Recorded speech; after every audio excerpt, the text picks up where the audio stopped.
She was dying in the snow when the Alpha King found her. But that's not where the story starts. It starts 3 hours earlier, in a stone cell beneath her father's pack house, where Helen made a choice that would change everything. They told her to beg, to renounce the silver fire burning beneath her skin, to call it a curse, a corruption, an abomination that needed to be cut out like a tumor.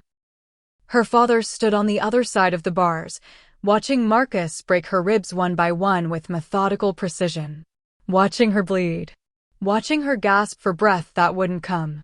And the whole time, he kept asking the same question. Will you submit?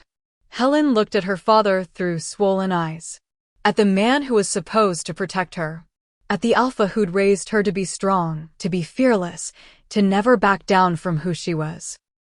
And she smiled through the blood filling her mouth. No. That's when he ordered them to kill her. Not quickly. Not mercifully.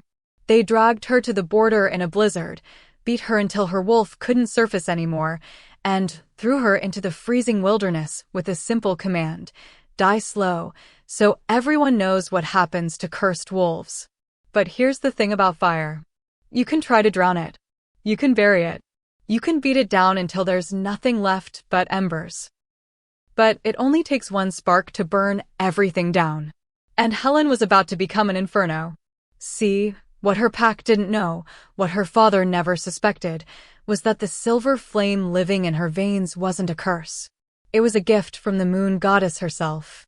The kind of power that only appears once every 1,000 years. The kind that prophecies are written about. The kind that's supposed to save the world. Or destroy it. The prophecy said the silver flame would rise when darkness falls. That she would choose between salvation and ruin. Between mercy and vengeance. Between saving everyone or burning them all. And as Helen lay bleeding in that snow, as her heartbeat slowed and the cold wrapped around her like a grave, she made her choice. She chose to survive. 3 miles. That's how far she crawled before her body gave out. 3 miles of broken bones grinding together, of blood freezing on her skin, of her wolf whimpering inside her chest, because it knew this was how it ended. The forest floor turned to ice beneath her bleeding feet. She couldn't feel the cold anymore, and that's how she knew she was dying. When you stop feeling pain, it means your body has stopped trying to protect you. It means you're minutes away from becoming a memory. But then she heard it. Footsteps. Heavy. Deliberate. Moving through the storm like the blizzard itself was bending around them. Helen lifted her head, squinting through the driving snow, and saw eyes that burned gold in the darkness. Not wolf eyes. Not human eyes. Something older. Something that made every instinct in her body scream danger, even as her wolf suddenly surged forward with recognition. Alpha. Not just an alpha. The Alpha. The one from Legends. The one who wasn't supposed to exist anymore. You're far from home, little flame. His voice rolled through the storm like thunder. Deep. Controlled. Weighted with power that made the air itself feel heavy. And that's when Helen realized 3 things in rapid succession. First, he knew what she was. He'd called her Flame. Like he'd been expecting her. Like he'd been waiting. Second, the storm was bending around him. Not touching him. Like even nature itself didn't dare. Third, he was beautiful in a way that was absolutely terrifying. Like a blade. Like winter. Like something carved from violence and loneliness and centuries of watching everyone he loved die. Please, she whispered, tasting blood. I just need to keep moving. If I stop, I'll die. He crouched down in front of her, and she saw his face fully for the first time. Sharp cheekbones. A jaw that could cut glass. Scars that spoke of battles that should have killed him. Dark hair falling across eyes that had seen empires rise and fall. You'll die if you don't stop. He reached toward her side, toward the wound that was still bleeding, still pumping her life into the snow. You've been bleeding for 3 miles. Your scent is painting a trail that every predator in these mountains can follow. His hand hovered over her wound, and heat radiated from his palm. Impossible heat. The kind that shouldn't exist in a blizzard. Including the ones who want you dead, he finished softly. Behind them, Howls erupted through the storm. Close. Too close. The enforcers hadn't stopped at the border. They were tracking her, making sure she died out here where no one would ever find her body. Helen tried to crawl backward, but her body wouldn't obey. She could only watch as this stranger pressed his hand against her wound, as that impossible heat flooded into her, stopping the bleeding, dulling the pain, giving her body just enough strength to keep breathing. Why? The question came out broken. Why help me? He looked at her with those ancient gold eyes, and she saw something flicker across his face. Recognition. Grief. Hope. Because I've been searching for you for 300 years. The howls were getting closer. She could hear them shifting, hear their paws hitting the frozen ground, hear Marcus's voice raised in command. Find her, kill her, bring me proof. The stranger stood, pulling her up with him, cradling her against his chest like she weighed nothing.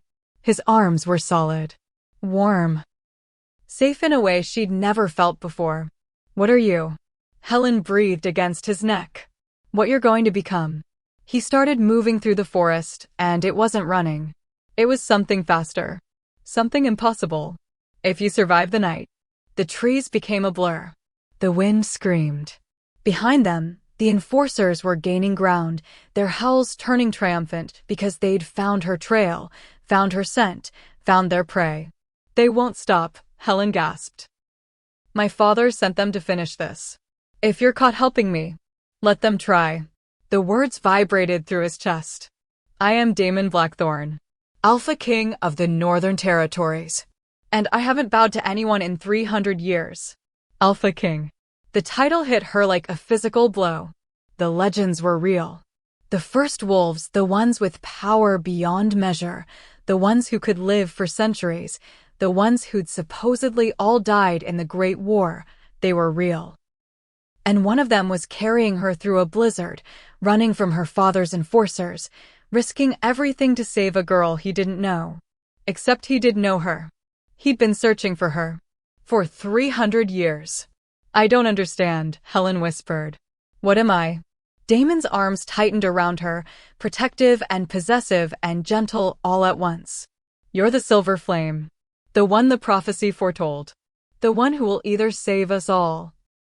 He glanced down at her, and there was something blazing in his eyes that made her forget how to breathe, or burn the world to ashes. They burst from the tree line onto a cliff edge. Helen looked down and saw nothing but darkness and the distant glitter of a frozen lake impossibly far below. The enforcers exploded from the forest behind them. 7 of them, all shifted, all massive and bloodthirsty. Marcus at the front, his wolf bigger than the others, his eyes fixed on her with malicious satisfaction. Damon set her down carefully, positioned himself between her and the hunting party. And when he spoke, his voice carried power that made the very stones beneath them tremble. Go back to your alpha. Tell him his daughter is under my protection now. Tell him that if he wants her dead, he'll have to declare war on my territory. Marcus shifted back to human form, naked and steaming in the cold. He smiled, and it was cruel. She's no daughter of his. She's an abomination. And we have orders to make sure she doesn't see sunrise. Then you'll have to go through me. Something in Damon's voice changed. Dropped. Became something that wasn't entirely human. And I promise you, Marcus of the Silvercrest Pack, you won't live long enough to regret that choice. Power exploded from Damon like a shockwave. Alpha dominance so overwhelming that all 7 enforcers staggered backward. Helen felt it wash over her, crushing, terrifying, absolute, and understood why he was called king. This wasn't just power. This was the kind of strength that could reshape reality itself. Marcus's confidence cracked. His wolves whimpered. And for the first time since they'd thrown her into the storm, Helen saw fear in their eyes. Fear of something greater than them. Something older. Something that remembered what the world was like before packs and hierarchy and fear controlled everything. Last chance, Damon said softly. Run. Or burn. Marcus ran. All 7 of them turned and fled back into the forest, their retreat desperate and humiliating. Silence fell, broken only by Helen's ragged breathing and the wind howling across the cliff edge. She stared at Damon's back, at the way he stood between her and the world like an immovable wall, and felt something crack open in her chest. Something that had been frozen for so long she'd forgotten it existed. "Hope. You just made an enemy of the entire Silvercrest pack," she whispered. "For me. For someone you barely. I know exactly who you are." Damon turned to face her, and the intensity in his eyes made her forget they were standing on a cliff in a blizzard with her life bleeding out into the snow. "I know what you can become. And I'm not letting them extinguish you before you learn to burn." He stepped closer, and she saw his hand was shaking. Saw vulnerability flicker across his ancient face.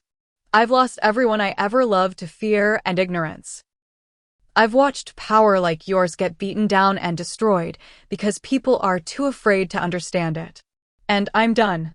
His voice cracked. "I'm done standing over graves. I'm done watching the world kill everything beautiful because it doesn't fit in their perfect little boxes." "So, what are you going to do?" Helen asked, even though part of her already knew. Part of her could feel the answer thrumming in the air between them. Damon reached out, cupped her face with infinite gentleness, and smiled. It was sad and determined and absolutely devastating. "I'm going to teach you how to burn so bright they can't look away. I'm going to show you what you really are." And then his thumb brushed across her cheekbone. "I'm going to watch you set the world on fire." But here's what neither of them knew yet. Here's what the prophecy didn't mention. The silver flame wasn't just waking in Helen. It was waking in wolves all across the Northern Territories. Dormant gifts that had been sleeping for generations were stirring. Ancient magic was remembering how to breathe. And something dark, something that had been building an army in the shadows for decades, was about to make its move. Because the silver flame rising didn't just mean salvation was coming. It meant war was coming too.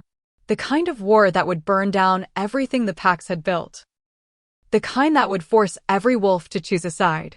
The kind that would end with either a new world rising from the ashes, or nothing left but ruins and regret. And Helen, bleeding and broken and barely alive, was about to become the spark that started it all. So before we go any further, before I show you what happens when the silver flame finally learns to burn, you need to understand something. This isn't a story about a girl getting saved by a powerful male. This is a story about a girl discovering she never needed saving in the first place. This is about power. Real power. The kind that can't be beaten out of you or shamed into submission. The kind that burns brighter the more you try to extinguish it. This is about the wolf who refused to die.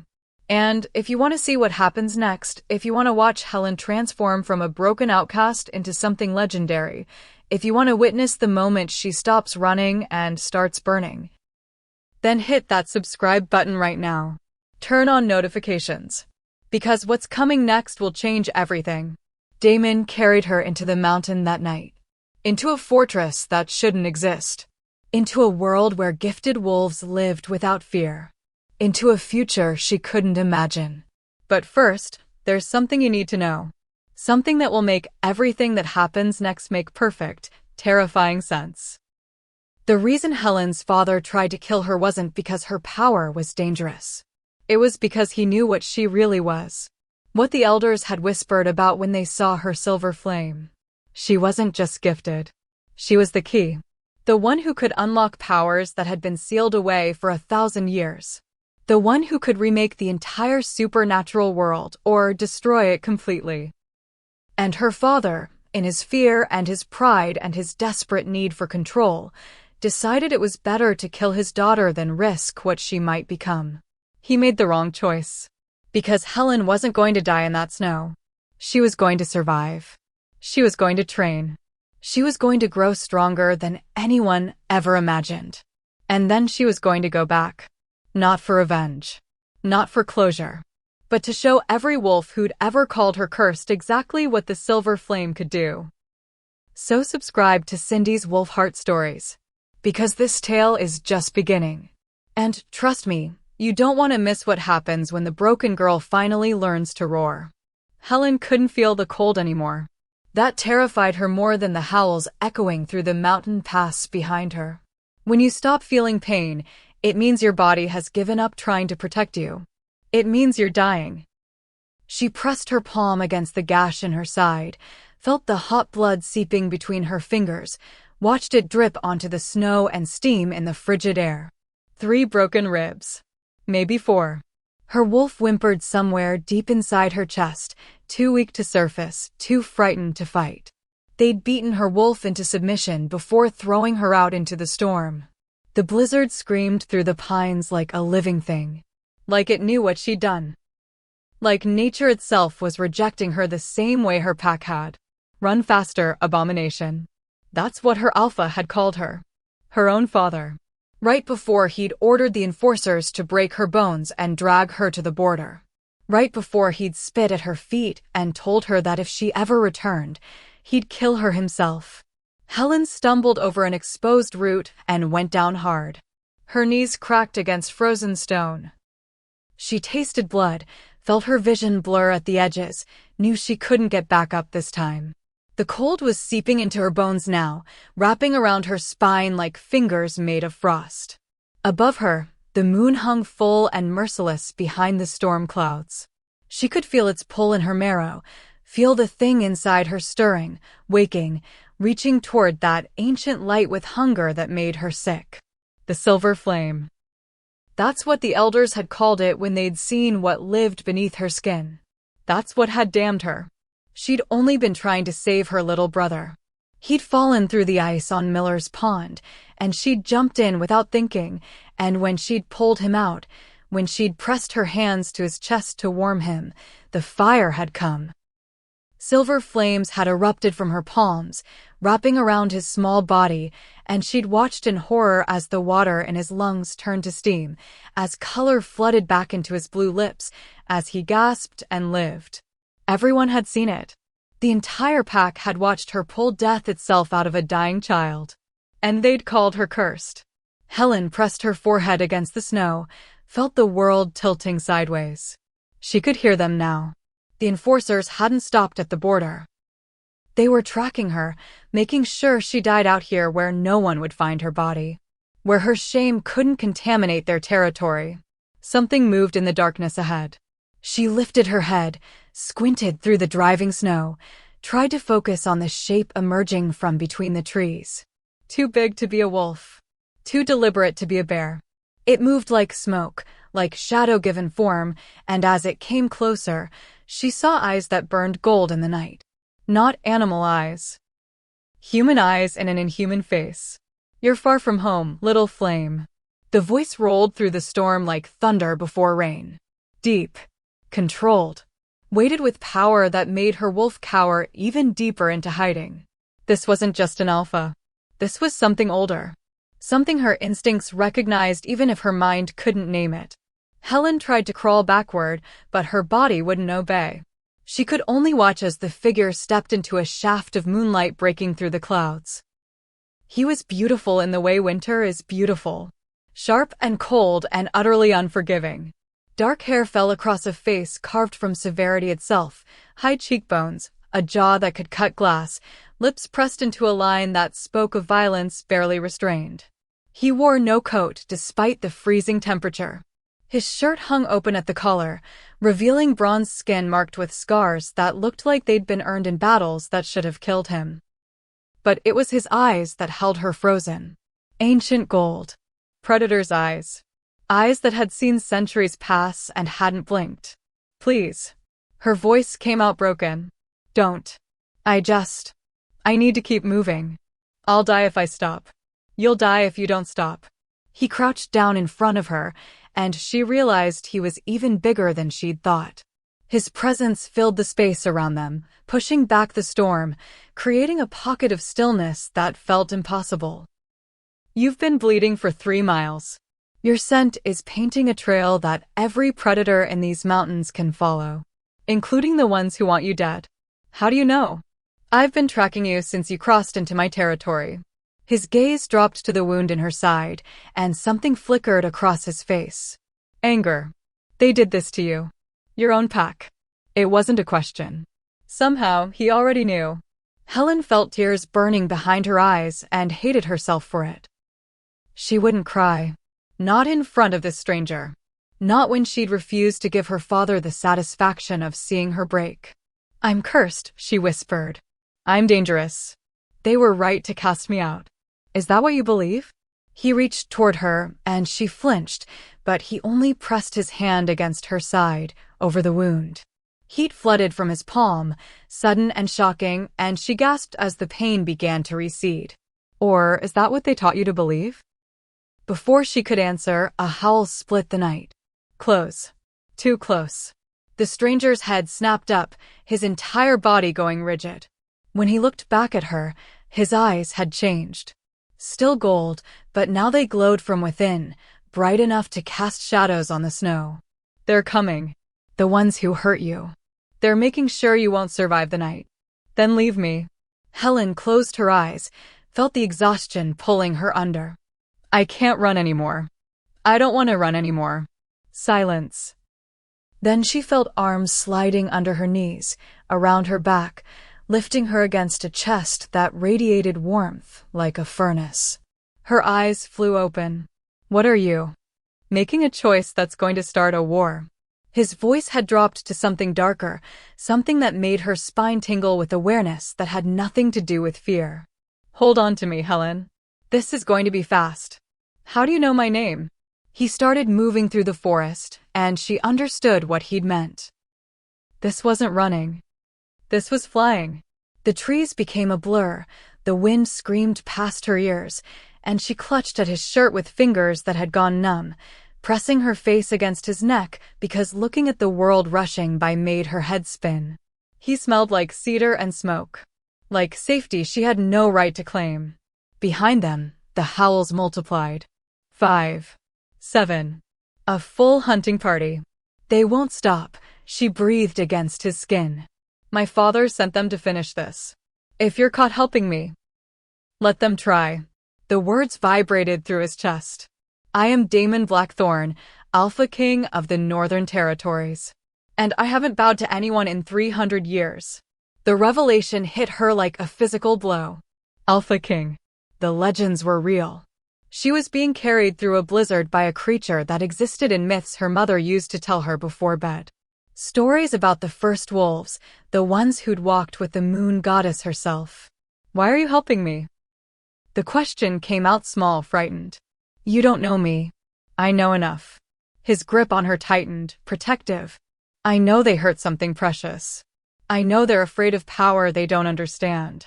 And I know that the silver flame hasn't burned in these mountains for 1,000 years." Her breath caught. "You know what I am. I know what you could be." He glanced down at her, and for just a moment, his expression softened into something that made her chest ache.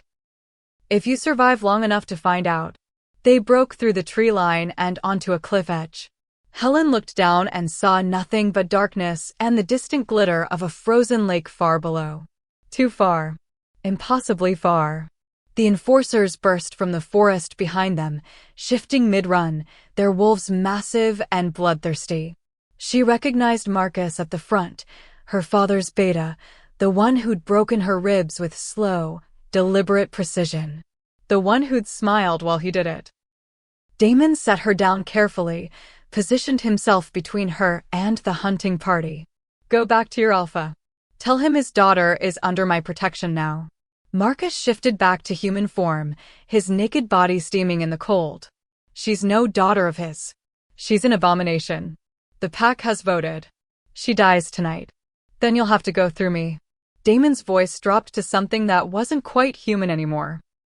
"And I promise you, Marcus of the Silvercrest Pack, you won't live long enough to regret that choice."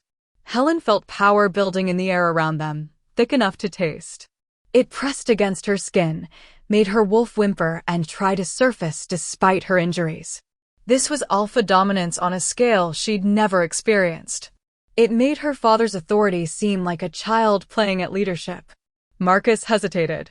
The other enforcers shifted nervously behind him. "She'll destroy everything she touches," Marcus said, but his voice had lost its certainty. "The elders have seen it. Her power will be exactly what she chooses it to be." Damon took a step forward, and all 7 enforcers took a step back. Now run home. Tell your alpha that if he wants her dead, he'll have to declare war on my territory. Tell him I'm happy to oblige." For a long moment, no one moved. Then Marcus bared his teeth in a snarl and shifted, leading his pack back into the forest. Their retreat was swift and humiliating. Helen couldn't breathe. "You just made an enemy of the entire Silvercrest pack. For me. For someone you don't even." Subscribe to Cindy's Wolfheart stories. Damon turned to face her, and there was something blazing in his eyes that made her forget how to finish her sentence. Because this is where the real story begins. This is where you stop running. Hit that subscribe button if you want to see what happens when the silver flame finally learns to burn. Damon caught her as her legs gave out. Helen hated how weak she'd become, hated the way her body trembled against his as he lifted her again, but she couldn't fight it. The adrenaline was draining away, leaving only the bone-deep exhaustion and the wound in her side that had started bleeding again. "I don't understand," she whispered as he carried her along the cliff edge toward what looked like nothing but more darkness. "Why would you risk everything for a stranger? You're not a stranger." His jaw tightened. "I've been watching you for months, Helen. Since the first time your power surfaced." The admission should have frightened her. Instead, it sent a different kind of shiver down her spine. "That was 6 months ago, when I healed my brother. I felt it from 100 miles away." He navigated around a boulder, his steps sure despite the treacherous terrain. "Power like yours doesn't go unnoticed. It echoes. It calls to those of us who remember what the old magic felt like." They reached what appeared to be a solid rock face, but Damon pressed his palm against the stone, and Helen watched in amazement as symbols blazed to life under his touch. Ancient runes, glowing the same gold as his eyes. The rock shimmered and became an opening, a tunnel leading into the mountain itself. "Welcome to Blackthorn Keep," he said quietly. "The last stronghold of the first wolves." The tunnel opened into a vast cavern that stole what little breath Helen had left. It wasn't dark. The walls themselves glowed with soft light, illuminated by veins of crystal that pulsed like a heartbeat. A waterfall cascaded down the far wall into a pool so clear she could see every stone at the bottom. Ancient trees grew impossibly from the cavern floor, their branches heavy with silver leaves that chimed like bells in an unfelt breeze. But it was the structure at the center that made her forget her pain entirely. A fortress carved from the living rock, all soaring towers and elegant bridges, balconies that overlooked the impossible forest, windows that glowed with warm firelight. It looked like something from a dream. Like something that shouldn't exist. "This isn't real," she breathed. "It's older than real." Damon carried her across a bridge made of what looked like moonlight solidified. "This place was here before the packs. Before alphas and omegas and the hierarchy that governs your world. This is where the first of us lived, when we were still learning what it meant to be both human and wolf." He brought her into the fortress, through corridors lined with tapestries that showed battles and ceremonies she didn't recognize. Past rooms filled with books and weapons and artifacts that hummed with latent power. Finally, into a chamber dominated by a massive bed draped in furs and silks that looked softer than clouds. Damon laid her down gently, and she couldn't stop the small sound of relief that escaped her. The bed was warm. Impossibly warm. Like lying in sunlight. "Don't move." He stepped back, and for the first time, she saw something like uncertainty flicker across his face. "I need to heal you properly. That wound has silver in it." Helen's blood went cold. Silver. The one thing that could kill a werewolf permanently. Marcus had used a silver blade. Her father had given the order to make sure she didn't survive. "Let me see." Damon knelt beside the bed, his hands hovering over her side. "I need to touch you. I need to pull the silver out before it reaches your heart." She nodded, unable to speak past the lump in her throat. When his fingers brushed against her skin, she felt electricity arc between them. His hands were warm and surprisingly gentle as he lifted the torn fabric of her shirt away from the wound. "This is going to hurt," he warned. "The silver has bonded with your tissue. I have to burn it out." "Do it." His eyes met hers, searching for something. Then he pressed both palms flat against her side, and Helen understood what pain really meant. Fire erupted under his touch. Not the silver flame that lived inside her, but something older, something that felt like the sun itself was pouring into her body. She screamed, couldn't help it, felt her back arch off the bed as the agony consumed her. But Damon didn't pull away. He held firm, his face a mask of concentration, sweat beading on his forehead from the effort. "Stay with me," he commanded, his voice cutting through the pain. "Don't pass out. Your wolf needs to be conscious for this to work." She wanted to tell him she couldn't, that it was too much, but then she felt it. Her wolf surging forward, drawn by his power, wrapping around the silver, poisoning her blood. Together, his ancient fire and her frightened wolf, they drove the toxin out. The pain crested and broke. Helen gasped as she felt the silver liquefy and pour from the wound, hissing as it hit the floor and burned straight through the stone. The wound itself began to close, flesh knitting together under Damon's touch, leaving only smooth skin marked by a thin white scar. He pulled his hands away slowly, and she saw they were shaking. "You did well," he said quietly.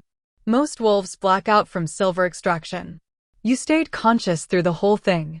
Helen tried to sit up, and he steadied her with a hand on her shoulder. "I've had practice with pain." Something dark flashed through his eyes. "Your pack did more than cast you out. They tortured you." It wasn't a question, but she nodded anyway. "They wanted me to beg. To recant. To say the silver flame was a curse, and I'd do anything to be rid of it." She looked down at her hands, remembering the feel of her brother's cold skin, the joy of watching life return to his eyes. "But I couldn't. Because it's not a curse. It's the only time I've ever felt like I was exactly who I was meant to be." Damon reached out, caught her chin, tilted her face up until she had to meet his gaze. "Then why are you here, broken and bleeding, instead of burning them all down?" The question struck her like a blow. "Because I'm not a killer." "No." His thumb brushed across her cheekbone, a gesture so tender it made her chest tighten. "You're a survivor. There's a difference. Killers destroy because they can. Survivors destroy because they must." His hand fell away. "The question is, which one will you choose to be?" Before she could answer, footsteps echoed in the hallway outside. Damon stood fluidly, positioning himself between her and the door. A moment later, it opened to reveal a woman who made Helen's breath catch. She was stunning in a way that seemed weaponized. Tall and lean, with honey-colored hair that fell in waves past her shoulders, and eyes the color of amber. She wore leather that looked like it had been painted on, and twin daggers hung from her belt. But it was the way she moved that made Helen's wolf bristle. Predator. Pure and simple. "So the rumors are true." The woman's gaze raked over Helen with obvious disdain. "You've brought home a stray." "Zara." Damon's voice held a warning. "This is Helen. She's under my protection." "Your protection?" Zara laughed, but there was no humor in it. "Damon, she's from Silvercrest. Do you know what her father will do when he finds out you're harboring his cast-off daughter? He can try whatever he wants." Damon's stance widened slightly. "I've made my position clear." Zara's eyes narrowed. "By picking a fight with Marcus at the border? Half the pack saw you. By dawn, every alpha in the Northern Territories will know you've claimed a cursed wolf." "I haven't claimed," Damon started. "Haven't you?" Zara moved closer, her gaze locked on Helen. "You carried her here. You healed her. You're standing between her and me right now like I'm a threat to something you own." Helen found her voice, forced strength into it despite her exhaustion. "I'm not his property. I'm not anyone's property." Zara's lips curved into something that might have been a smile on anyone else. "Then what are you, little flame? Because from where I'm standing, you look like a problem waiting to explode." "Enough." Damon's command cracked through the room like a whip. "Zara, get out." For a moment, Helen thought the woman might refuse. Then she inclined her head, the gesture somehow mocking, and swept toward the door. She paused at the threshold, looked back at Helen with eyes that promised violence. Welcome to Blackthorn Keep, she said softly. Try not to burn it down. After Zara left, the silence in the room felt heavy enough to crush. Helen lay back against the pillows, her body exhausted, but her mind racing. She should thank him. She should ask why he'd really brought her here. She should do something other than stare at the ceiling and try not to cry. She's right, you know. Her voice came out thick. I am a problem. Everything I touch. Tell me what happened. Damon sat down on the edge of the bed, careful to maintain distance between them. Not what they told you it meant. What actually happened? Helen closed her eyes, let herself fall back into that day 6 months ago. The memory rose up like it had been waiting, sharp and painful and perfect. It was early spring. The ice on Miller's Pond was thin, but my brother Liam didn't know that. He was only 7. He saw a duck on the other side and wanted to get closer. She felt her throat tighten. I heard the ice crack from 100 yards away. By the time I reached the shore, he'd already gone under. She could still see it. The hole in the ice. The dark water. Her baby brother's face disappearing beneath the surface. I didn't think. I just jumped in. The cold hit me like a fist, and for a second, I couldn't move, couldn't breathe. Then I saw him floating there, his eyes closed, his lips turning blue, and something inside me just snapped. Damon leaned forward slightly. The silver flame. I didn't know what it was. I pulled him to the surface, dragged him onto the ice, and I pressed my hands to his chest, and I remember thinking, please, please, don't let him die. And then my palms got hot. Not painful. Just warm. Like holding your hands near a fire. She opened her eyes, looked at her palms like she could still see the flames dancing there. Silver light poured out of my skin. It wrapped around Liam like a blanket, and I watched the water in his lungs turn to steam and pour from his mouth. I watched color flood back into his face. I watched him gasp and cough and open his eyes. Tears spilled down her cheeks now, hot and bitter. I saved my baby brother's life. I brought him back from death. And everyone who saw it looked at me like I was a monster. Because they're afraid of what they don't understand. Damon's voice had gentled. Your father. My father called a council meeting that same night. He brought in the elders, the ones who remember the old stories. They took one look at me and started whispering about bloodlines and prophecies and curses that were supposed to have died out centuries ago. She laughed, but it came out broken. One of them called me an abomination. Said the silver flame only appears in wolves who are touched by darkness. That I'd bring ruin to the pack. And your father believed them. My father is terrified of losing his position. The Silvercrest pack values tradition above everything else. Anything different, anything that doesn't fit their rigid hierarchy, is seen as a threat. She wiped at her eyes angrily. He gave me a choice. Reject the power. Lock my wolf away permanently. Live as human and never shift again. Or leave. Exile with no territory, no pack, no protection. Her voice dropped to a whisper. When I told him I couldn't lock my wolf away, that I wouldn't deny what I am, he ordered Marcus to beat me until I changed my mind. They kept me in the cells beneath the pack house for 3 days. No food, no water. Just pain and darkness and my father's voice telling me I could make it stop if I'd just submit. Damon's hands had clenched into fists. She could see his wolf pushing against his skin, could feel his rage filling the room like a physical presence. But you didn't submit. I couldn't. Helen met his eyes, let him see the truth there. Because the silver flame isn't separate from me. It's not some curse that got attached to my soul. It is my soul. Denying it would be like denying my own heartbeat. For a long moment, Damon just looked at her. Then he reached out and took her hand, his grip warm and solid and real. You are not an abomination. You are not cursed. You are exactly what you were meant to be, and anyone who can't see that is a fool. The words cracked something open inside her chest. You don't know that. You don't know what I'm capable of. Show me. What? Show me your power. He squeezed her hand gently. Not to prove anything to me. To prove it to yourself. Let me see the thing they feared so much they tried to beat it out of you. Helen shook her head frantically. I can't control it. When it comes, it just explodes. I could hurt you. You won't. His confidence was absolute. Because I'm not afraid of you. And your power knows the difference between fear and trust. She wanted to refuse.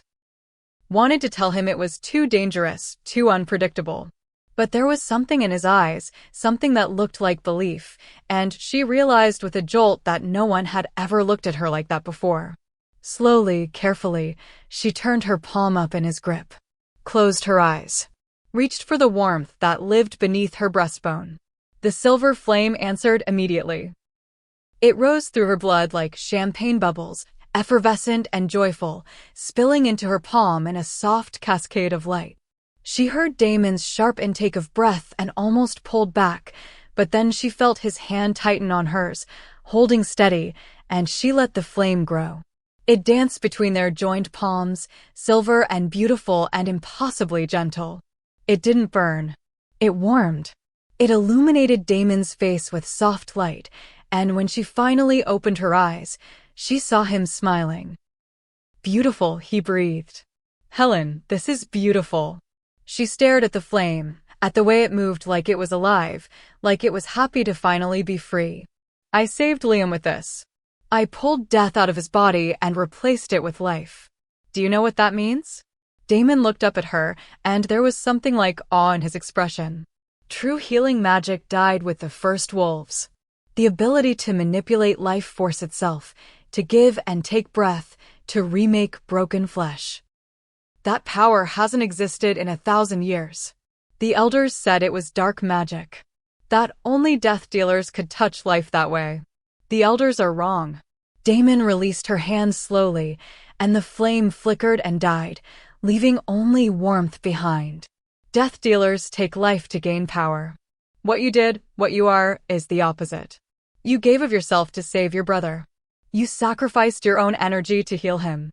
That's not darkness. That's the purest form of love magic. Helen felt something shift inside her. A weight she hadn't realized she'd been carrying suddenly lifted. Then why do I feel so broken? Because they broke you. His voice turned hard. They took something sacred and told you it was profane. They punished you for saving a child's life. They beat you and starved you and exiled you for the crime of being exactly what the goddess made you to be. He stood up, paced to the window, stared out at the impossible forest growing in the heart of the mountain. My pack, my real pack, the one that died 3 centuries ago, they would have celebrated you. They would have trained you, helped you master your gift, treated you like the treasure you are. Your pack is gone? She'd heard the legends about the first wolves, but they'd always seemed like fairy tales. A war. His shoulders tensed.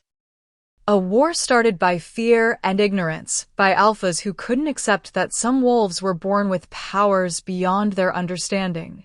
They called us dangerous. Said we were too strong, too different, that we'd enslave the common packs. So they united against us. He turned back to face her, and she saw centuries of grief in his eyes. They hunted us down pack by pack. Killed the adults, took the children, tried to breed the old magic out of our bloodlines. I survived because I was strong enough to kill anyone who came for me. But everyone I loved, my parents, my siblings, my mate, they all burned. Helen's heart clenched. Damon. I've been alone for 300 years. Watching. Waiting. Hoping that somewhere, somehow, the old blood would resurface. He crossed back to her, dropped to one knee beside the bed so they were eye level. And then I felt your silver flame wake up, and I knew. The goddess hasn't forgotten us. She's still making wolves the way we were meant to be made. His hand came up, cupped her cheek, and she leaned into the touch without thinking. You're not cursed, Helen. You're a gift. And I will spend the rest of my very long life making sure you never forget that. She couldn't breathe, couldn't think, could only stare at this ancient, powerful creature who was looking at her like she mattered, like she was precious. I don't know how to be what you think I am, she whispered. Then let me teach you. His thumb brushed across her cheekbone. Stay here. Train with me. Learn to master the silver flame so completely that no one will ever dare call you weak again. And then what? Then you decide.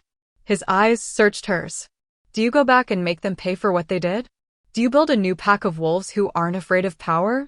Do you walk away and never look back? He smiled, small and sad. Or do you stay here with a lonely alpha who hasn't had anyone to talk to in centuries? Helen felt her lips curve despite everything. You're not what I expected. What did you expect? Someone colder. Crueler. The stories about the first wolves always made you sound like gods who didn't care about us lesser creatures. We were never gods. He pulled his hand away, stood up. We were just wolves who were born different. Who had to watch the world fear us for existing. Who learned that being powerful doesn't mean being loved. The pain in his voice made her chest ache. Is that why you saved me? Because you know what it's like. I saved you because the world already has too much fear in it. He moved toward the door, paused. Get some rest. In the morning, if you still want to leave, I'll help you. I'll give you gold, supplies, a map to territories where your father's reach doesn't extend. But if you want to stay, then what? He looked back at her, and the intensity in his gaze made her feel stripped bare. Then we start teaching you how to burn. Helen woke to silver moonlight streaming through the window and the sound of her own heartbeat thundering in her ears. She sat up slowly, expecting pain from her injuries, but there was nothing. Not even the deep bone ache that had plagued her since the beating. Damon's healing had been thorough. Almost too thorough. She lifted her shirt and stared at the thin white scar on her side, the only evidence that she'd been dying just hours ago. The room was empty. Damon had left her alone, probably sensing she needed space to process everything. She should be grateful. Instead, she felt strangely bereft, like his absence had created a cold spot in the warm room. Unable to sleep, Helen slipped out of bed. Someone had left clothes for her, soft leather pants and a tunic that fit perfectly. She dressed quickly, then followed the pull she'd been feeling since she woke. It tugged at her breastbone like a string, leading her toward something she couldn't name. The fortress was quiet as she walked through it, but not empty. She could feel presences in the shadows, watching. Damon's pack. Or what was left of it. She wondered how many had survived the war 3 centuries ago. Wondered if they resented him for bringing her here. The pull led her outside, across a bridge made of that impossible moonlight stone, into the forest growing impossibly in the heart of the mountain. The trees were ancient, their trunks wide enough to hollow out and live in, their branches hung with silver leaves that sang in a breeze she couldn't feel.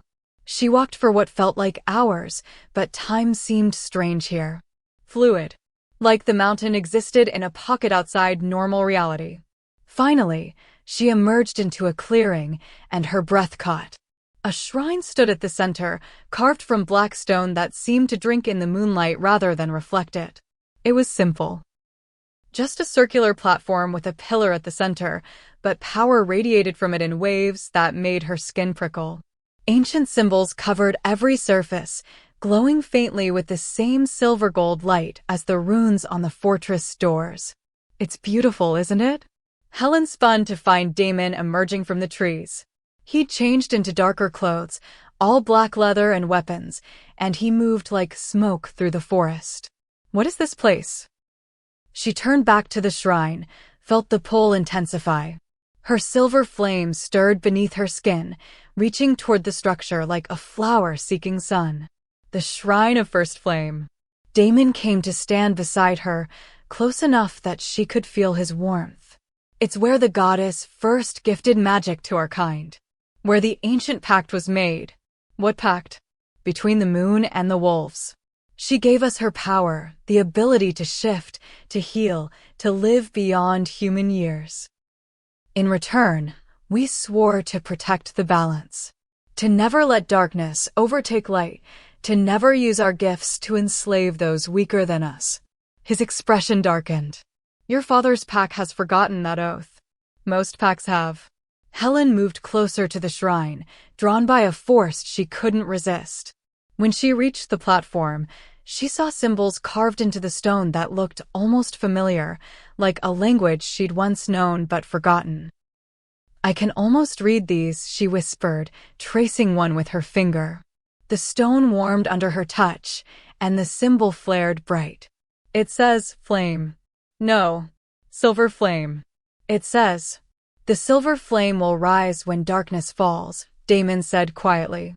Born of love and forged in pain, she will choose salvation or ruin.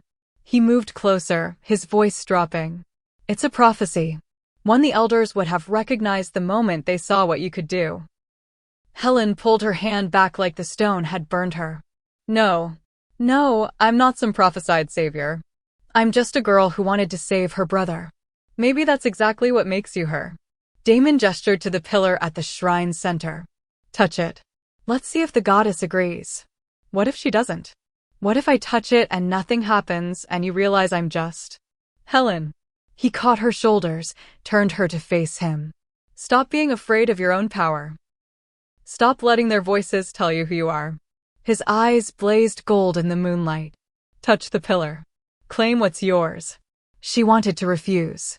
Wanted to run back to the safety of the fortress and pretend she was ordinary. But something deep inside her, something older than fear, was singing. The silver flame recognized this place. It belonged here. Helen stepped onto the platform. Immediately, the symbols beneath her feet blazed to life, creating a circle of light that rose around her like a wall. She gasped, tried to step back, but Damon's voice cut through her panic. Don't fight it. Let it see you. She forced herself to breathe, forced her feet to carry her forward to the central pillar. Up close, she could see it was covered in handprints, hundreds of them, each glowing with different colored light. Gold, blue, green, red. The handprints of every first wolf who'd ever stood here. Slowly, Helen raised her hand and pressed it against the stone. The world exploded. Power rushed into her like a flood, ancient and vast and utterly overwhelming. She felt herself falling through layers of time, through memories that weren't hers, through the consciousness of every wolf who'd ever touched this stone. She saw the first shift, watched a woman with eyes like starlight teach her children to call the moon. She saw wars and ceremonies and births and deaths, saw packs rise and fall, saw the slow corruption of the old ways into rigid hierarchy and fear. And then she saw herself. Not as she was, but as she could be. A woman wreathed in silver flames, standing before an army of wolves with darkness pouring from their eyes. She watched herself choose, saw two paths splitting before her like a fork in a river. In one, she embraced her power fully, became something magnificent and terrible, and burned the corruption from the wolf packs with cleansing fire. In the other, she locked the flame away, let fear win, and watched the darkness swallow everything. The vision released her, and she staggered back, would have fallen if Damon hadn't caught her. She was shaking, tears streaming down her face, her hand still tingling from where it had touched the stone. What did you see? His voice was urgent, intense. Everything. She looked up at him, saw her own glowing reflection in his eyes. I saw the choice I'll have to make. I saw what happens if I'm too weak to embrace what I am. And the darkness wins. Her voice broke. If I don't step into my power, if I let fear control me, something terrible is coming. Something that will destroy every pack in the Northern Territories. Damon's grip tightened on her arms. What darkness? What did you see? Before she could answer, the forest around them erupted with howls. Not the howls of wolves calling to each other. Howls of pain. Of terror. Damon's head snapped up, his entire body going rigid. Something's wrong. They ran back through the forest together, and Helen realized with shock that her body was keeping pace with his. She'd never been this fast before, never felt this strong. Whatever the shrine had done to her, it had awakened something more than just visions. They burst from the tree line to find the fortress in chaos. Wolves poured from every entrance, some in human form, some shifted, all of them armed and moving with military precision. Helen spotted Zara barking orders, her daggers already drawn and dripping with something dark. What happened? Damon grabbed the nearest wolf, a lean male with scars crisscrossing his face. Attack on the eastern border, my king. Shadow beasts. Dozens of them. The male's eyes were wild with fear.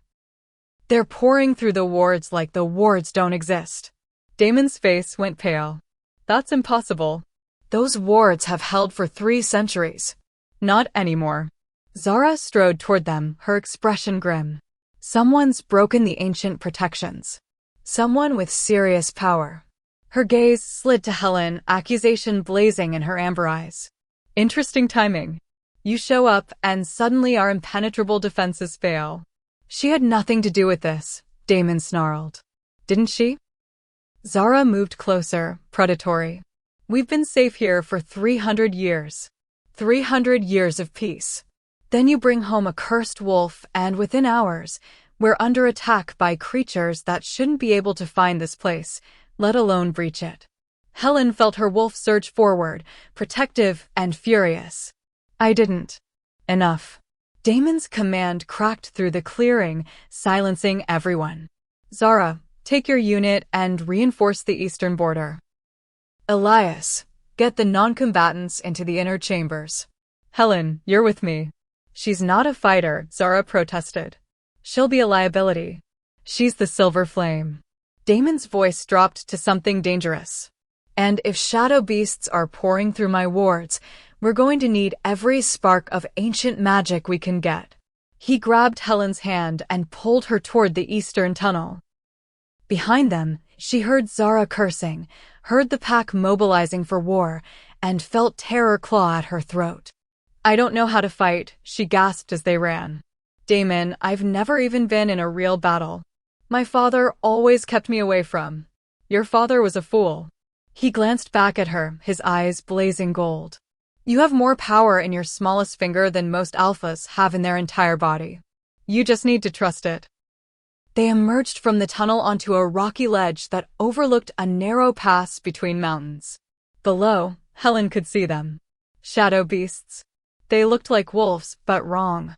Too large, with bodies made of darkness that seemed to eat the light around them. Red eyes blazed in their skull-like faces, and their teeth glowed white as bone. There were at least 30 of them, pouring through the pass like a black tide, and where they stepped, the ground withered and died. What are they? Helen whispered. Corrupted wolves. Damon's voice was tight with old pain. Created during the war against the first wolves. When an alpha forcibly strips the magic from a powerful wolf, it twists them into these creatures. They're mindless. Hungry. They exist only to kill and consume. But the war ended 3 centuries ago. The war never ended. He turned to her, and she saw fear in his eyes for the first time. It just went underground. Someone has been creating shadow beasts all this time, building an army, waiting for the right moment to strike. Below, the first wave of shadow beasts crashed into Damon's wolves.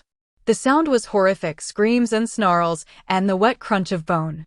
Helen watched Zara shift mid-leap, her honey wolf massive and vicious, tearing into a shadow beast's throat.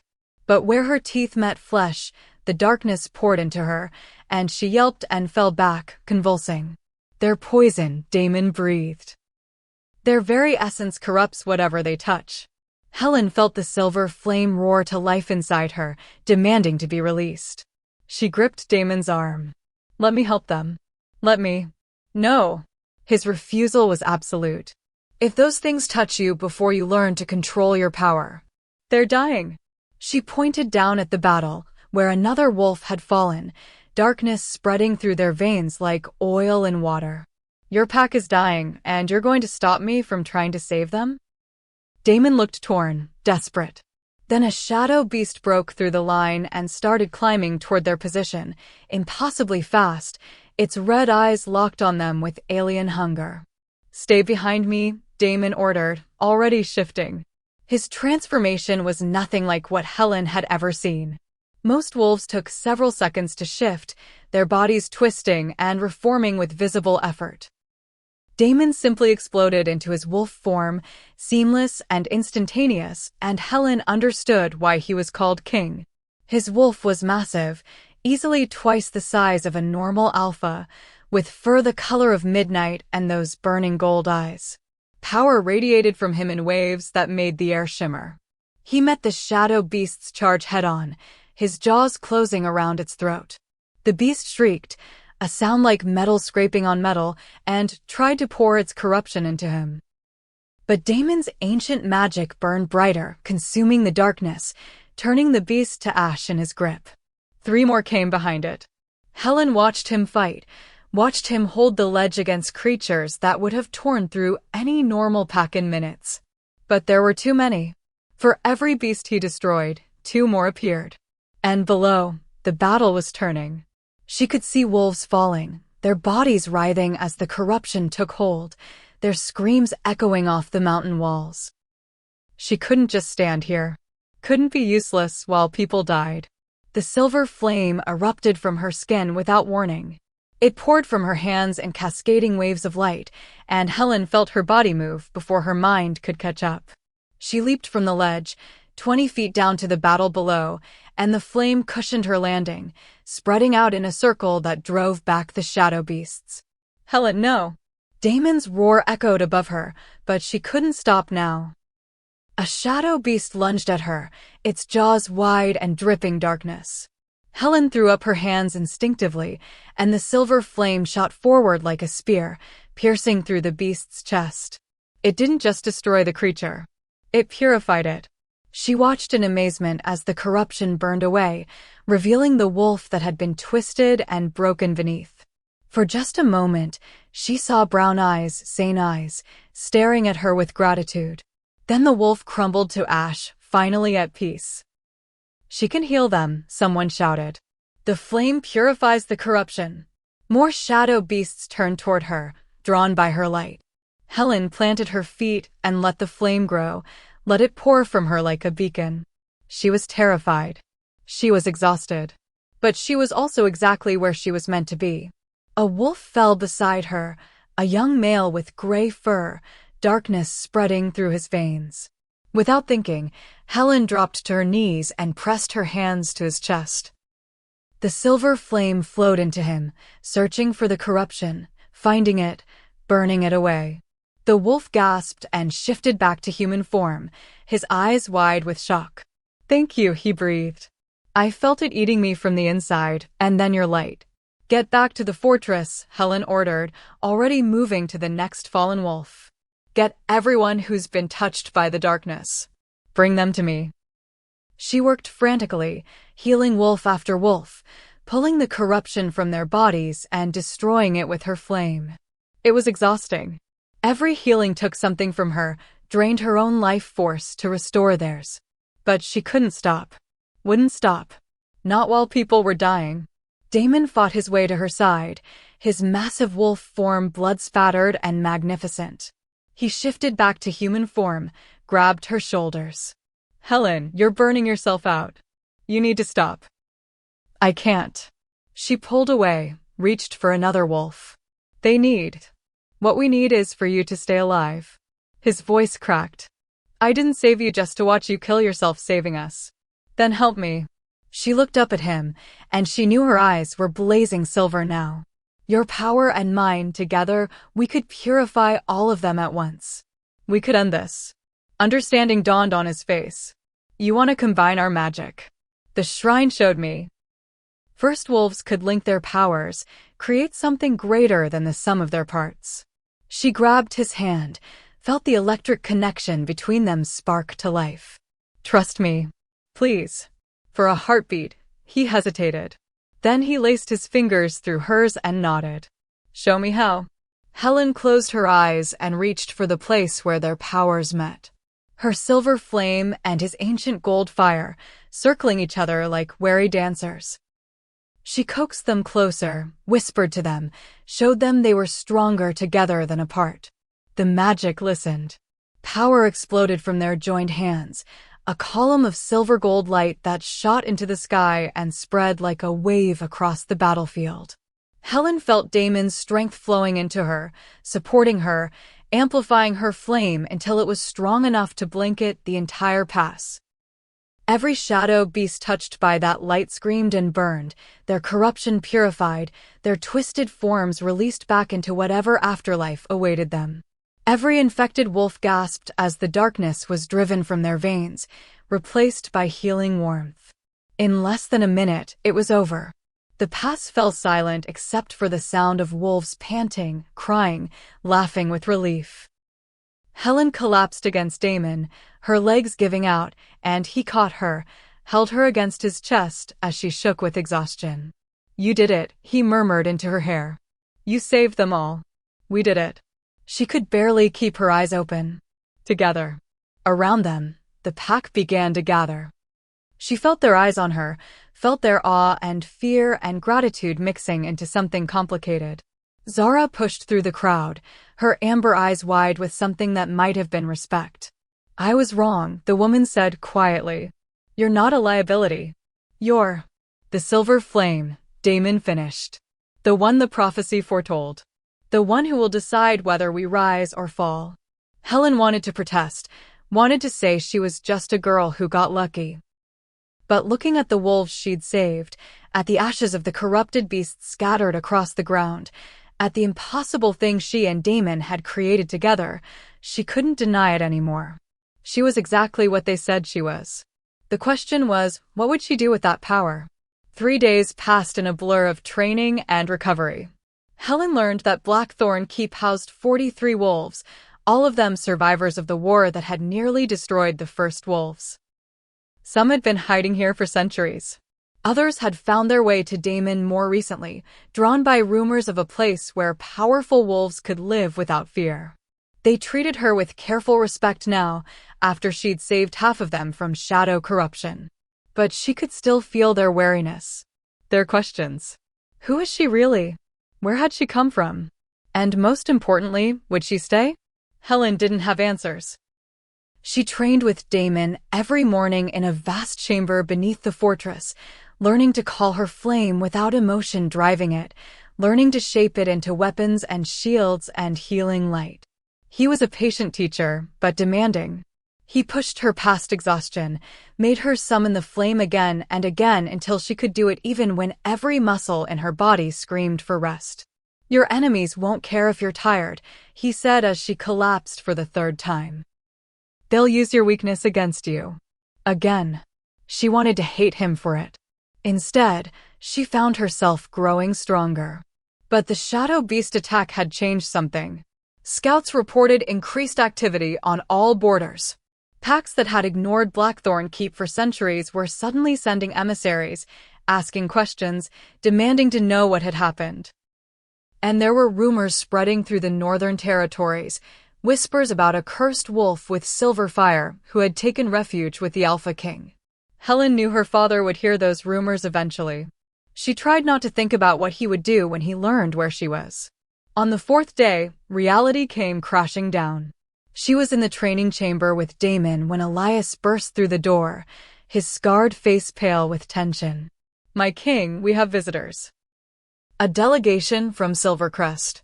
Helen's blood turned to ice. "My father. Not your father." Elias's eyes flicked to her with something like pity. "Your former mate. Alpha Rafe of Silvercrest comes under the banner of truce." Rafe. The Alpha her father had chosen for her when she turned 18. The wolf who was supposed to have claimed her at the last full moon ceremony, but had rejected the bond when her power surfaced. The male who had stood silent while Marcus beat her in the cells. "Tell him to leave," Damon said coldly. "He has no business here."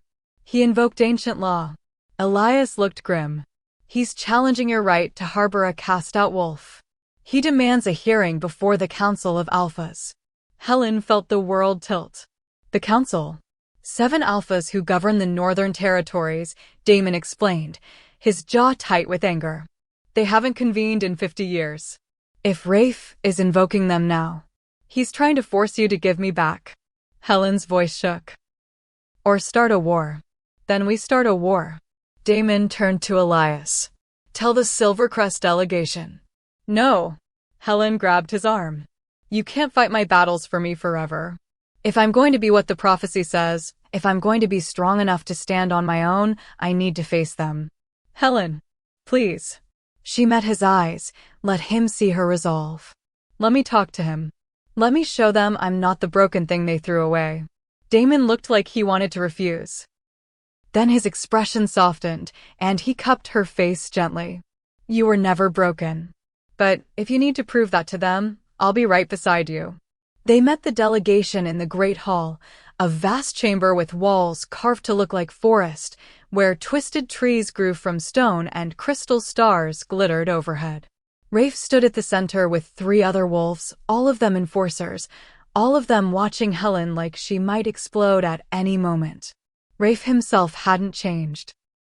He was handsome in a brutal way, all sharp edges and cold green eyes. His dark hair was pulled back from a face that might have been carved from ice. He'd always been her father's perfect soldier, obedient and ruthless and utterly devoid of mercy. He looked at her now like she was something disgusting he'd found on his shoe. Helen. Her name sounded like a curse in his mouth. You're looking well for a cast-out. What do you want, Rafe? She kept her voice steady despite the fear clawing at her throat. What I've always wanted. Pack unity. Stability. Safety for our people. He gestured around the hall. What I don't want is a cursed wolf hiding in a fortress, spreading her corruption while my pack suffers the consequences. What consequences? Damon's voice was deadly quiet. 3 wolves in Silvercrest territory have manifested unnatural powers in the last week. Rafe's gaze never left Helen. Silver fire. Blood magic. Mind manipulation. Powers that haven't existed in our bloodlines for generations. They're calling it the curse of the flame. They're saying it spreads from wolf to wolf like a disease. Helen felt her stomach drop. That's not possible. I haven't been near Silvercrest. Haven't you? Rafe took a step closer. Or maybe your very existence awakens the old magic in others. Maybe you're the catalyst that's going to tear apart pack structure across the entire North. You don't know what you're talking about, Damon snarled. Don't I? Rafe smiled, cold and cruel. The council agrees with me. They've called a hearing for tomorrow night. You'll bring the cursed wolf and they'll decide her fate. His eyes glittered. And yours, Alpha King. Because harboring her makes you complicit in whatever destruction she causes. Get out of my territory. Damon's power flooded the room, making the air itself feel heavy. Before I forget you came under truce. Rafe inclined his head, mockingly respectful. Tomorrow night. The Moonstone Circle. Midnight. Don't be late. He turned to leave, but paused at the door, looked back at Helen. Your father sends his regards.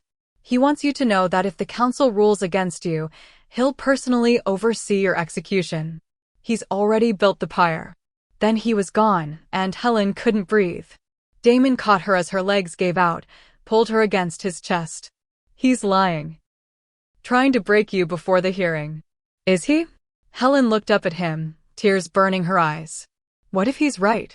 What if my power is awakening other wolves, and I can't control it, and then we face it together? Damon's grip tightened. You are not alone anymore.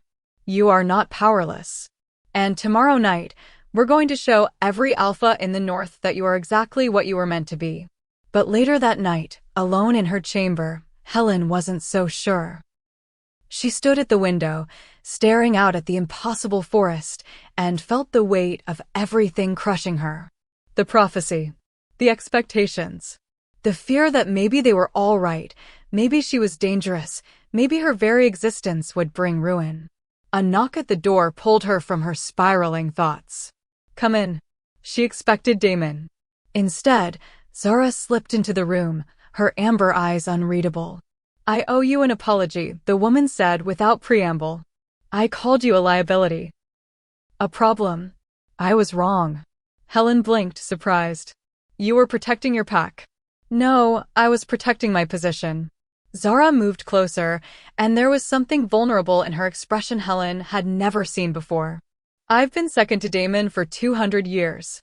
I've fought beside him, bled with him, kept him from drowning in his grief when everyone he loved died. And then you show up, and suddenly he's looking at you the way he hasn't looked at anyone since. She cut herself off, but Helen understood. Since his mate died. He cares about you. Zara's voice was soft, sad. More than he should for someone he just met. And that terrifies me, Because everyone Damon has ever loved has been torn away from him. Everyone he's ever let himself need has died screaming. I'm not trying to replace anyone, Helen whispered. I know. Zara reached out, surprised them both by touching Helen's shoulder gently. But you need to understand something. Tomorrow night, the council isn't just going to judge your power. They're going to look for any weakness they can exploit. Any doubt. Any crack in your armor. What should I do? Don't be the girl they broke. Zara's eyes blazed. Be the wolf who survived. Be the flame that refuses to go out. Show them that casting you out was the biggest mistake they ever made. After Zara left, Helen stood alone in the darkness and made a choice. She wouldn't go to the council as a supplicant. She wouldn't beg for their acceptance or apologize for her power. Tomorrow night, she would walk into that circle as exactly what she was, the silver flame. And if they tried to extinguish her, she would burn them all down. The night before the council hearing, Damon found her on the highest balcony of Blackthorn Keep. Helen sat with her legs dangling over the edge, staring out at the crystal stars embedded in the cavern ceiling. She heard him approach but didn't turn around, just listened to the quiet sound of his footsteps on stone. You should be resting, he said, settling down beside her. Tomorrow will take all your strength. I can't sleep. She pulled her knees to her chest. Every time I close my eyes, I see that pyre Rafe mentioned. I see my father's face when he lights it. I see myself burning while everyone watches. That won't happen. His voice was absolute. I won't let it. You can't promise that. She finally looked at him, saw his face illuminated by starlight. If the council rules against me, if they decide I'm too dangerous, then I'll take you and run. The intensity in his eyes stole her breath. We'll disappear so deep into the wilderness that no pack will ever find us. We'll build a new life where your power is celebrated, not feared. You'd give up everything? Helen felt tears threatening. Your fortress, your pack, 3 centuries of building something safe. You'd throw it all away for someone you barely know. Damon reached out, tucked a strand of hair behind her ear. His touch lingered, his thumb tracing the line of her jaw. I know you better than you think. I've watched you for months, remember? I've seen how you move through the world, how you protect people even when they hurt you, how you carry hope even when everything tells you to give up. His hand cupped her cheek, and she leaned into the warmth. You remind me of her, he said quietly. My mate. The one who died in the war. Helen's heart clenched. What was her name? Lyra. The word came out rough, painful. She had power like yours. Not the silver flame, but earth magic. She could make things grow with a touch, could heal the land itself. His eyes grew distant with memory. They called her dangerous too. Said earth magic was too powerful, that she could destroy entire territories if she wanted. What happened to her? They came in the night. 50 wolves, all of them terrified of what she represented. They chained her with silver, burned her alive while I was away hunting. His voice broke. By the time I returned, there was nothing left but ashes and the smell of burning flesh. I couldn't even give her a proper burial. Damon. Helen took his hand, laced their fingers together. I'm so sorry. I've spent 300 years alone because I was afraid. He looked at their joined hands. Afraid to care about anyone again. Afraid to let someone matter. Because everyone I love dies, and I'm left here, immortal and empty, carrying the weight of their ghosts. Then why risk it? She squeezed his hand. Why save me? Why let me in? Because I'm tired of being afraid. He turned to face her fully, and the vulnerability in his eyes made her chest ache. Because when I saw you bleeding in that snow, I saw a chance to save someone for once instead of standing over their grave. And because you make me feel something other than grief for the first time in centuries. Helen couldn't breathe. What do you feel? Hope. He lifted their joined hands, pressed a kiss to her knuckles. Helen, you walked into my life broken and bleeding, and somehow you made me remember what it feels like to want tomorrow to come. You made me remember that power isn't something to fear, it's something to cherish. I'm terrified, she admitted. Of tomorrow. Of the council. Of disappointing you. You could never disappoint me. His other hand came up to frame her face, and she felt caught by his gaze. You're already everything I could have hoped for and more. The air between them felt charged, electric. Helen's heart hammered in her chest as Damon leaned closer, his breath warm against her lips. She should pull away. Should remember that she was cast out, cursed, that tomorrow she might die and he'd be left alone again. But she didn't want to be careful anymore.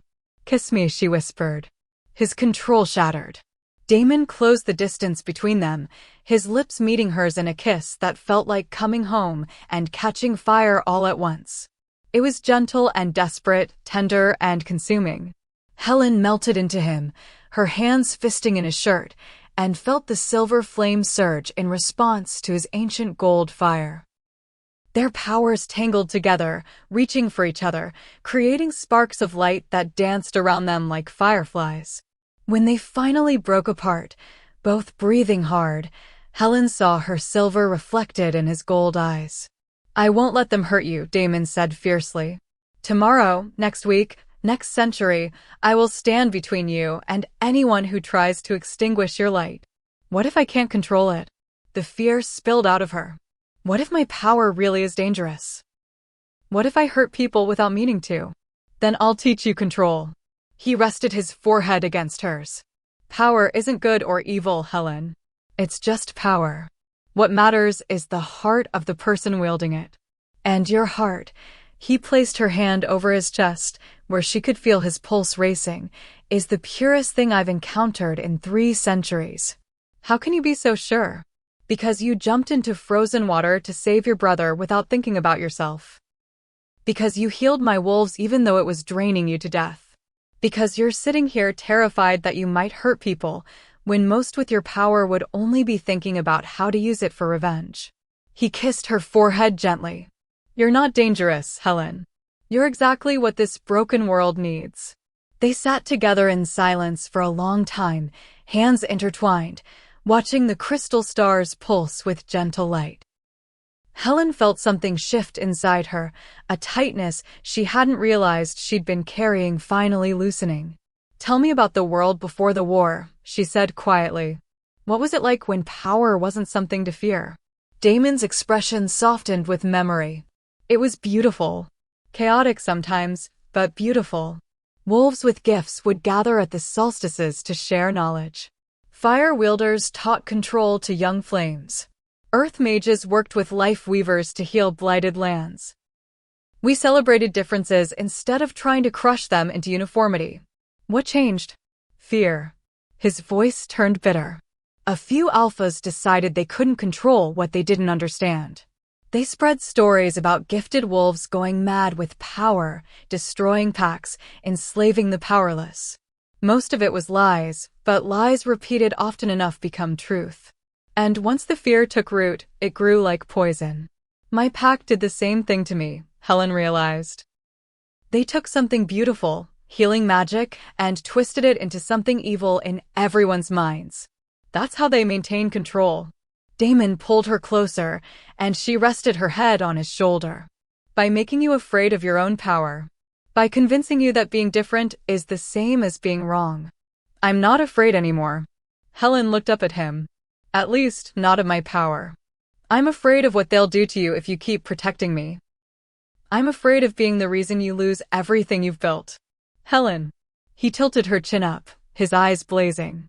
This fortress, this pack, even my immortality, none of it means anything if I'm too afraid to use it to protect something that matters. And you matter.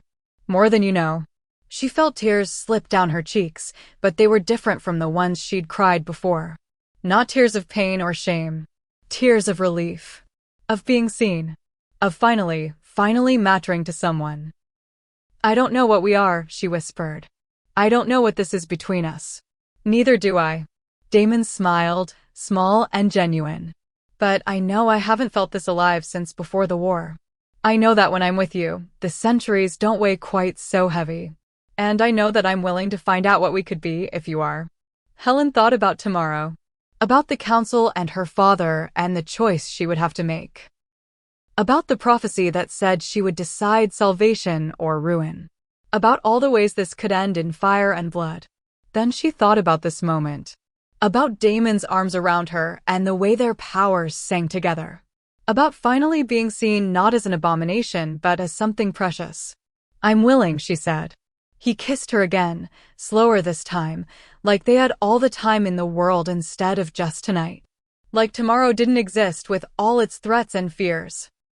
For these stolen hours, it was just them, two wolves who had survived impossible odds, finding solace in each other's broken pieces. When dawn finally crept across the cavern ceiling, Helen felt different. Stronger. The fear was still there, but it no longer controlled her.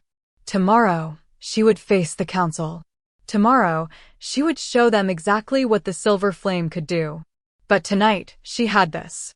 And for the first time since her world fell apart, that felt like enough. The Moonstone Circle was exactly as brutal as Helen had imagined. It sat in a clearing between three mountain peaks, a perfect ring of white stones that glowed with their own inner light. Each stone stood twice as tall as a man, carved with symbols that hurt to look at directly, ancient magic, binding magic, the kind that could trap even the most powerful wolf. 7 thrones carved from obsidian sat at equal intervals around the circle's edge. 6 were occupied by alphas Helen didn't recognize. Ancient wolves with eyes that had seen too much, faces carved by centuries of making impossible choices. The 7th throne remained empty, a deliberate insult to Damon's claim as Alpha King. They didn't consider him part of their council. He was too old, too powerful, too different. A relic of a time they'd worked hard to destroy. Helen walked into the circle with her head high, Damon at her side. She wore leather the color of moonlight, clothes Zara had given her with a whispered, "Make them see you." Her hair hung loose down her back, and she'd refused to hide the scar on her side, the mark of her father's betrayal. Let them see what their fear had created. The audience was massive. Hundreds of wolves from every pack in the Northern Territories, all of them gathered to watch her judgment. She could feel their eyes on her, their fear and curiosity and hatred mixing into a palpable weight. Her father stood in the front row. Alpha Cain of Silvercrest looked exactly as she remembered, tall and silver-haired, with eyes like chips of ice and a mouth that had forgotten how to smile. He stared at her with no recognition, no emotion, like she was already dead. Beside him stood Rafe, and her former mate's expression was triumphant. Helen Silvercrest. The voice came from the largest alpha, a massive male with scars crisscrossing every inch of visible skin. You stand accused of wielding cursed magic, of corrupting the natural order, of endangering every pack in the North with your very existence. How do you plead? Innocent.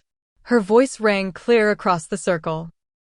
I plead innocent of every false charge you've brought against me. Murmurs rippled through the crowd. The scarred alpha's eyes narrowed. You deny your power?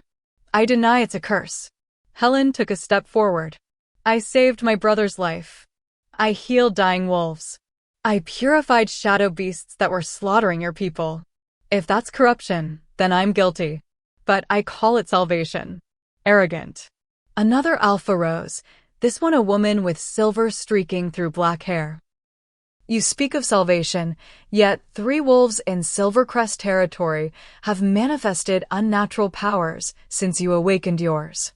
Powers that have driven 2 of them mad. One killed her own mate before we could stop her. Helen felt the words hit like a physical blow. I didn't. You're a catalyst. The woman's voice was cold. Your very existence weakens the barriers that keep ancient magic locked away. Every day you live, more wolves will manifest powers they can't control. More will die. Tell me, child, how many deaths are you worth? How many deaths were the first wolves worth? Damon's voice cut through the circle like a blade. How many gifted children did you murder in your war against magic? How many futures did you destroy because you were afraid of power you couldn't control? This hearing is not about the past, the scarred alpha snarled. It's about the danger this wolf represents. Then let's talk about danger. Damon moved to stand beside Helen, his presence a wall of strength at her back. Shadow beasts attacked my territory 4 days ago. Corrupted wolves that should be impossible to create because the magic required died with the war. Yet someone is making them. Someone is building an army. And you're so focused on destroying one girl with healing magic that you're missing the real threat. Or perhaps she is the threat. Rafe stepped into the circle, his green eyes fixed on Helen with malicious intent.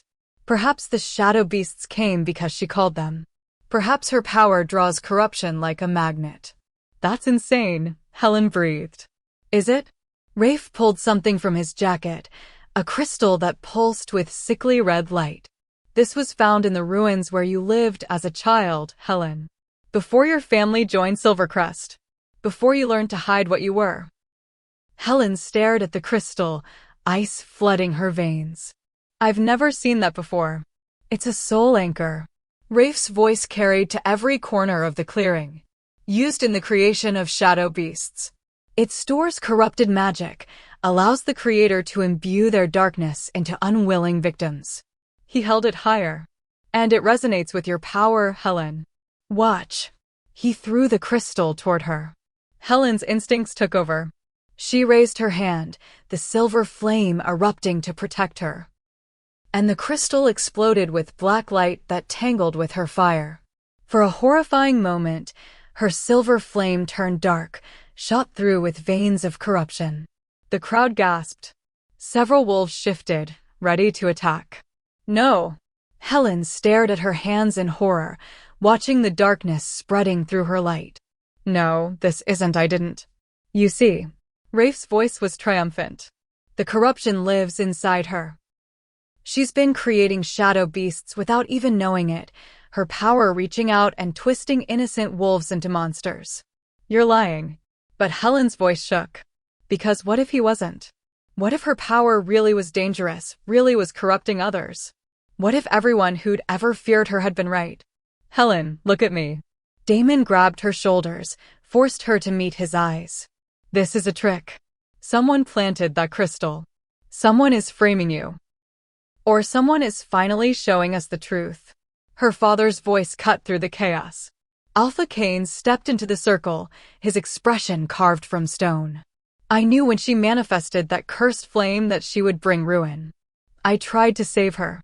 Tried to give her a chance to lock the darkness away. But she refused. He turned to address the council, his voice ringing with false grief. My daughter died the day that fire touched her soul. What stands before you now are an abomination wearing her face. And for the safety of every pack, every wolf, every innocent child, she must be destroyed. The words struck Helen like blows. Her own father, calling for her death. Her own blood, condemning her without mercy. You wanted me to be powerless, she whispered. You wanted me broken and obedient and small. And when I refused to shrink for you, you threw me away. I threw away a threat. Cain's eyes were cold. As any good alpha would. The scarred alpha stood. The council has heard enough. We will deliberate. There's nothing to deliberate. The female alpha's voice was sharp. The evidence is clear. The corruption is undeniable. We vote now. Death or exile beyond the northern territories where her power cannot spread. You can't do this. Damon's power flooded the circle, making the moonstones tremble. You have no proof. All you have is fear and a planted crystal and an alpha too weak to accept his own daughter. We have centuries of experience. The scarred alpha met Damon's fury without flinching. We remember what happens when gifted wolves are left unchecked. We remember the war. The death. The packs that burned because creatures like her couldn't control their power. She's nothing like those wolves, Damon snarled. Isn't she? Rafe circled closer, predatory. Tell us, Helen. Can you control your flame? Can you promise it won't reach out and corrupt innocent wolves while you sleep? Can you guarantee that every person you heal won't carry a piece of your darkness back to their pack? I don't have darkness. But even as she said it, Helen looked down at her hands and saw traces of black, still tangled with the silver. Saw proof of corruption she didn't understand.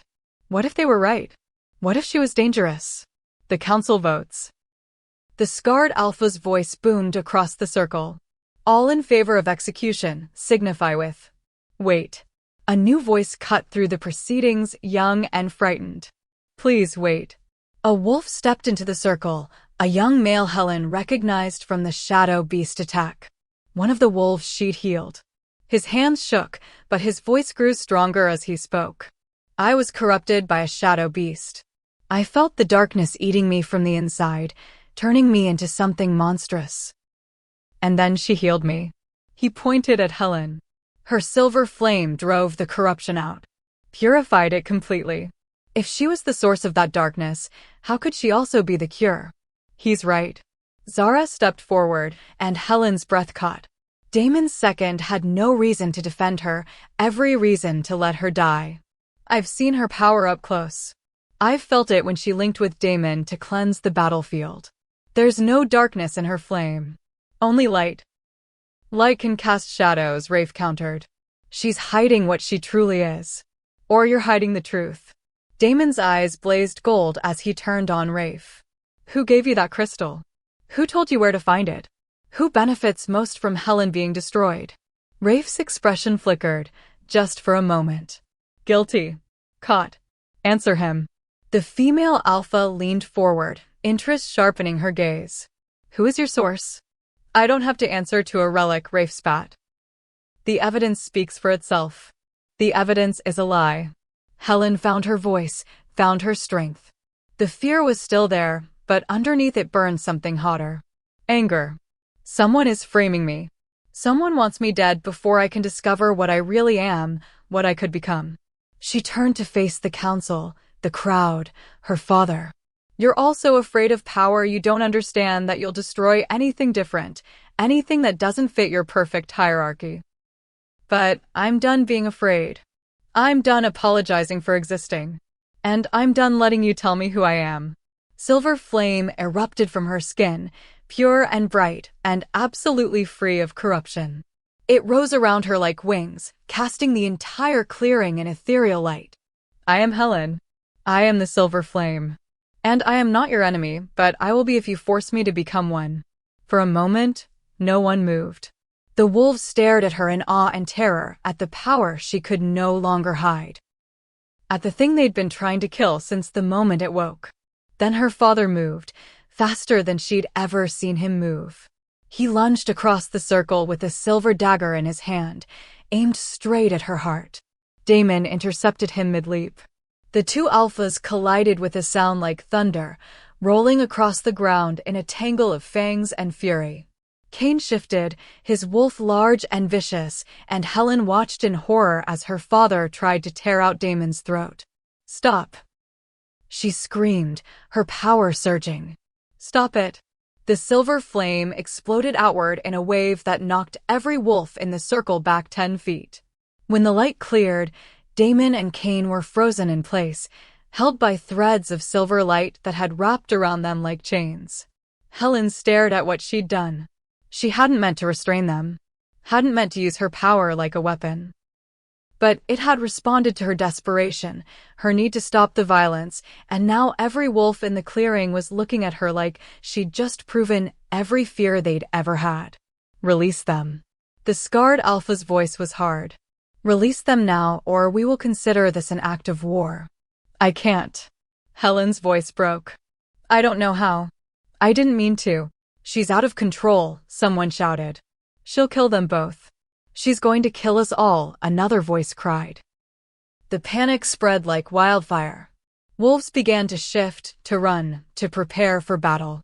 And Helen stood frozen in the center of the chaos she'd created, watching her power do exactly what they'd always said it would do. Destroy everything. Helen. Damon's voice cut through her spiral.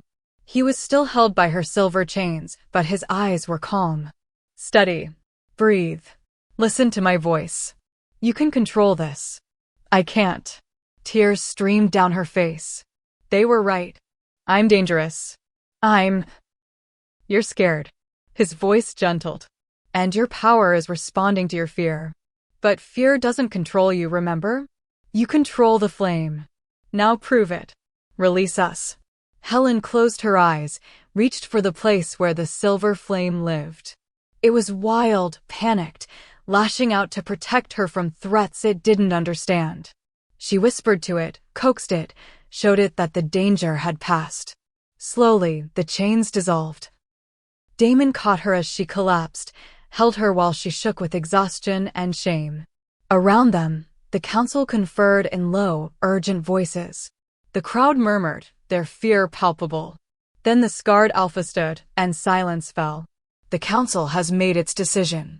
Helen Silvercrest, you are hereby exiled from all northern territories. You have 7 days to leave. If you are found within our borders after that time, you will be executed on sight. No. Damon's voice was dangerous. She stays under my protection. Then you choose war. The Alpha's eyes were hard.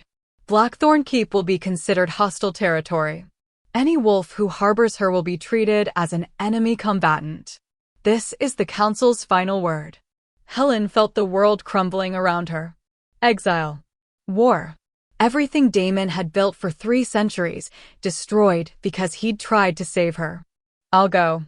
Her voice came out broken. I'll leave. I won't let him lose everything because of me. Helen, no. It's done, Damon. She pulled away from him, forced herself to stand alone. They've made their choice. Now I have to make mine. She looked at the council, at the crowd, at her father who stared at her with nothing but cold satisfaction. I'll leave your territories. I'll go so far north that even your longest memories won't reach me. But know this, I am not a monster. I am not cursed.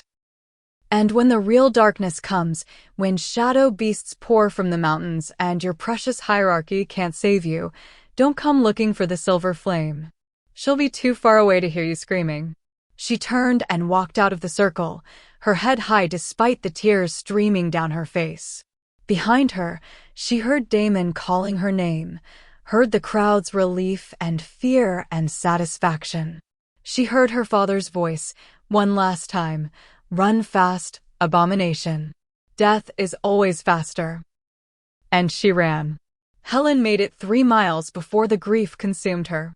She collapsed in a ravine, miles from the Moonstone Circle, and let herself finally break. Sobs tore from her throat, ugly and painful, and she didn't try to stop them.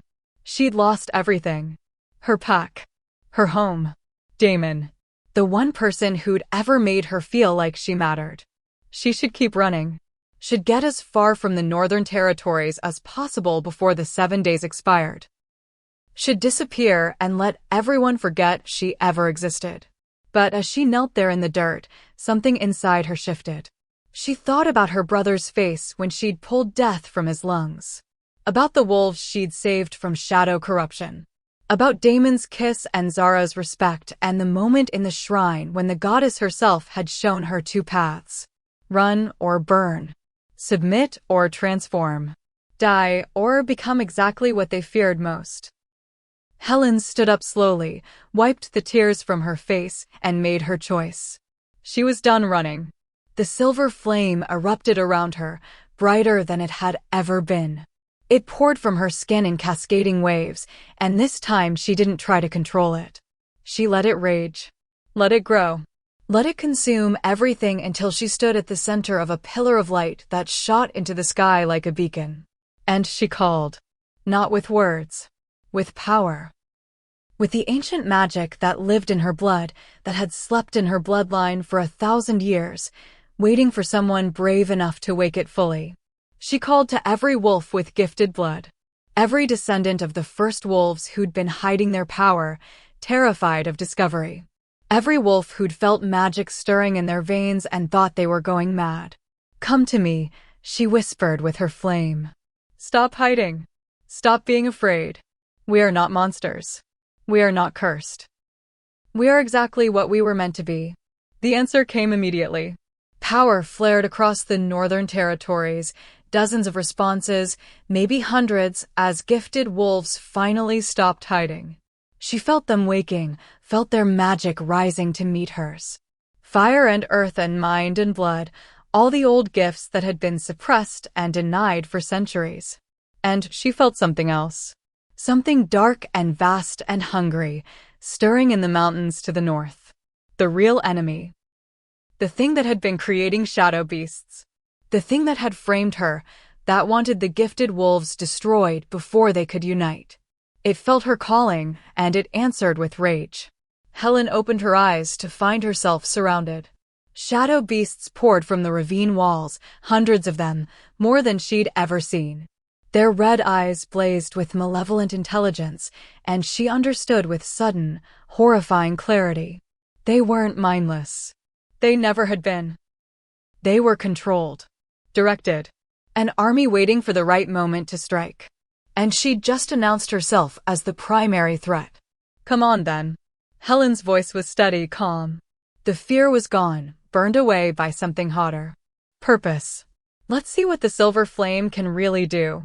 She reached deep, deeper than she'd ever gone, to the place where her power lived. And she pulled. Silver fire exploded from her in a wave that vaporized the first line of shadow beasts instantly. But more came behind them and more, an endless tide of corruption that should have overwhelmed her in seconds. Should have. But Helen wasn't the frightened girl who'd fled into the storm anymore. She was the wolf who'd touched the shrine of First Flame. Who'd linked her power with an Alpha King. Who'd survived torture and exile and betrayal and refused to break. She was the prophecy made flesh. The silver flame shaped itself into weapons at her command.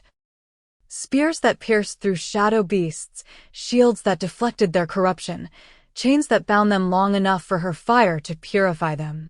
She moved through the ravine like a dancer, like a warrior, like something ancient and terrible and absolutely beautiful. And then she felt it. A presence at the edge of her awareness. The thing controlling the shadow beasts. It was watching her, evaluating her, and she felt its attention like ice water down her spine. Show yourself, she called, her voice amplified by magic. Or are you too afraid to face me directly? Laughter echoed through the ravine, sourceless and cold. Afraid? Oh, little flame. I've been waiting for you. The voice was male, ancient, and utterly mad. Waiting for someone strong enough to become what I need. What we all need. A figure materialized from the shadows between the beasts. He looked human at first glance, tall and lean, with silver hair and eyes that burned red as blood. But there was something wrong about him, something that made her wolf whimper and try to hide. Who are you? Helen demanded. I am what happens when power is taken instead of given. When magic is stolen instead of earned. When a wolf refuses to die no matter how many times death comes calling. He smiled, and his teeth were too sharp. I am Elder Marcus, first of the shadow beasts, creator of corruption, and soon, father of a new world order. Helen's blood turned to ice. Marcus. The same Marcus who beat you in the cells. His smile widened. Who followed you into the storm? Who was supposed to make sure you died? He spread his arms. Surprise. Your father's most loyal enforcer has been dead for 60 years. I've been wearing his skin, playing the faithful beta, waiting for someone like you to appear. Why? Because I need the silver flame. He moved closer, and the shadow beasts parted for him like water. I've been creating corrupted wolves for decades, building an army to overthrow the current pack structure. But I can't control them indefinitely. The corruption eats at them, drives them mad. Their weapons, yes, but unstable ones. He stopped just outside the range of her fire, his red eyes blazing with unholy hunger. But you can purify corruption. You can take my shadow beasts and remake them into something controllable. Together, we could create an army of gifted wolves bound to our will. We could tear down every alpha who betrayed the first wolves. We could remake the world into what it should have been. You're insane. Helen's power flared brighter. I would never help you. No? Marcus tilted his head. Not even to save your precious Alpha King? Oh yes, I know about Damon. I know he's probably racing here right now to save you. And when he arrives, my shadow beasts will tear him apart. Unless you agree to help me. You're lying. Am I? He gestured, and the shadows parted to show her a vision. Damon, racing through the forest with Zara and his pack. Moving straight into an ambush. 1,000 shadow beasts waiting in the trees, ready to strike. Choose, little flame. Your power for his life. your freedom for his survival. It's a simple trade. Helen stared at the vision, her heart shattering. Damon would die trying to save her. Would throw away 3 centuries of survival because he couldn't let her go. Unless she stopped him. If I agree, she said slowly, you let him live. You call off your beasts and you let Damon and his pack return to Blackthorn keep unharmed. You have my word. Marcus's smile was triumphant. Such as it is. Helen looked down at her hands, at the silver flame dancing between her fingers. She thought about the prophecy. About the choice between salvation and ruin. About what it meant to truly embrace power. Then she smiled, and it was sharp enough to cut. I have a counteroffer. You release every wolf you've corrupted. You turn yourself into the Council for Judgment. You end this war before it begins. Marcus laughed. Or what? Or I burn you so thoroughly that even your ashes won't remember your name. The laughter died. You're not strong enough. Let's find out. Helen stopped holding back. She'd been controlling her power since the moment it woke, terrified of losing control, of hurting someone, of proving everyone right. But standing here, facing a monster who wore her tormentor's face, who wanted to use her gift to enslave others, she finally understood. Control wasn't about restraint. It was about choice. And she chose to burn. The silver flame exploded from her in a column of light that touched the sky. It spread through the ravine like wildfire, consuming every shadow beast, purifying every spark of corruption. The beasts screamed as they burned, their twisted forms finally released from the darkness that had imprisoned them. Marcus staggered back, his stolen skin beginning to crack and peel. Impossible. You can't be this strong. You just awakened. I've been strong my entire life. Helen walked toward him, and the ground glowed silver where her feet touched. I just didn't know it yet. But I know now. I know exactly what I am. She reached out and pressed her palm to his chest. The silver flame poured into him, and Marcus shrieked as it found every fragment of corruption in his ancient, twisted soul. It burned through the darkness he'd accumulated over decades, stripped away the stolen magic, reduced him to what he'd been before he'd chosen to become a monster. A terrified wolf who'd thought power was the only thing worth having. When Helen pulled her hand away, Marcus collapsed. He looked smaller now. Younger. The red faded from his eyes, replaced by brown. Human eyes. Sane eyes. What did you do to me? His voice was raw, confused. I gave you a choice. Helen's power receded, leaving only warmth behind. You can hold on to the darkness and die here. Or you can let it go and remember what it means to be just a wolf. Marcus stared at his hands, at the corruption fading from his skin. Then he looked up at her, and there were tears in his eyes. I've been lost for so long, he whispered. I don't even remember who I was before. Then find out. Helen turned away. But do it somewhere far from here. And if I ever sense corruption from you again, I will finish what I started. She left him there, broken and mortal, and walked back through the ravine. The shadow beasts were gone, purified back into whatever afterlife awaited them. The only things left were ashes and the lingering smell of silver fire. And Damon, standing at the ravine's entrance with his pack behind him. He stared at her like he was seeing her for the first time. Like she'd become something he couldn't quite comprehend. Helen. Her name came out rough. What did you do?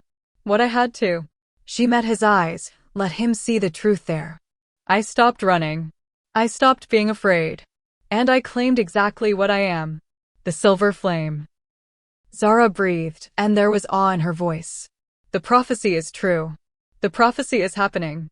Helen looked past them, to where the sun was rising over the mountains. And it's not finished yet. She turned to address Damon's pack, her voice carrying across the clearing. I'm done hiding. I'm done apologizing. I'm done letting fear dictate who I can become.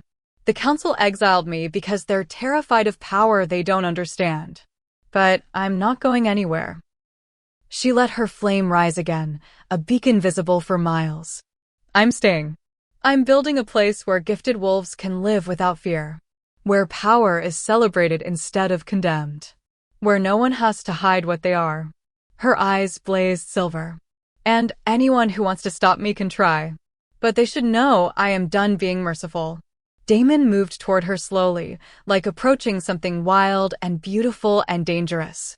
When he reached her, he dropped to one knee. Then I swear myself to your cause. His voice rang clear. I swear my pack, my fortress, my immortal life to building the world you envision. Not because I think you need me, but because I believe in what you're becoming. Behind him, one by one, his wolves knelt. Zara, Elias, the young male she'd healed. All of them, pledging themselves to a future where they didn't have to hide. Helen felt tears streaming down her face, but they were different now. Not tears of pain or shame. Tears of purpose. Of finally knowing exactly who she was meant to be. Then let's show them what the silver flame can really do, she said softly. Let's burn so bright they can't look away. The Northern Territories would remember this day for centuries. The day the silver flame chose not to run. News spread like wildfire through every pack. The cursed wolf had defied the council, claimed her power, and offered sanctuary to every gifted wolf brave enough to seek it. Some called her a hero. Others called her a threat greater than any they'd faced. But everyone agreed on one thing: the world would never be the same. Helen stood on the highest balcony of Blackthorn Keep 3 days later, watching the steady stream of wolves approaching through the mountain passes. They came in ones and twos at first, then in groups. Families. Entire bloodlines who'd been hiding their gifts for generations. They came seeking refuge.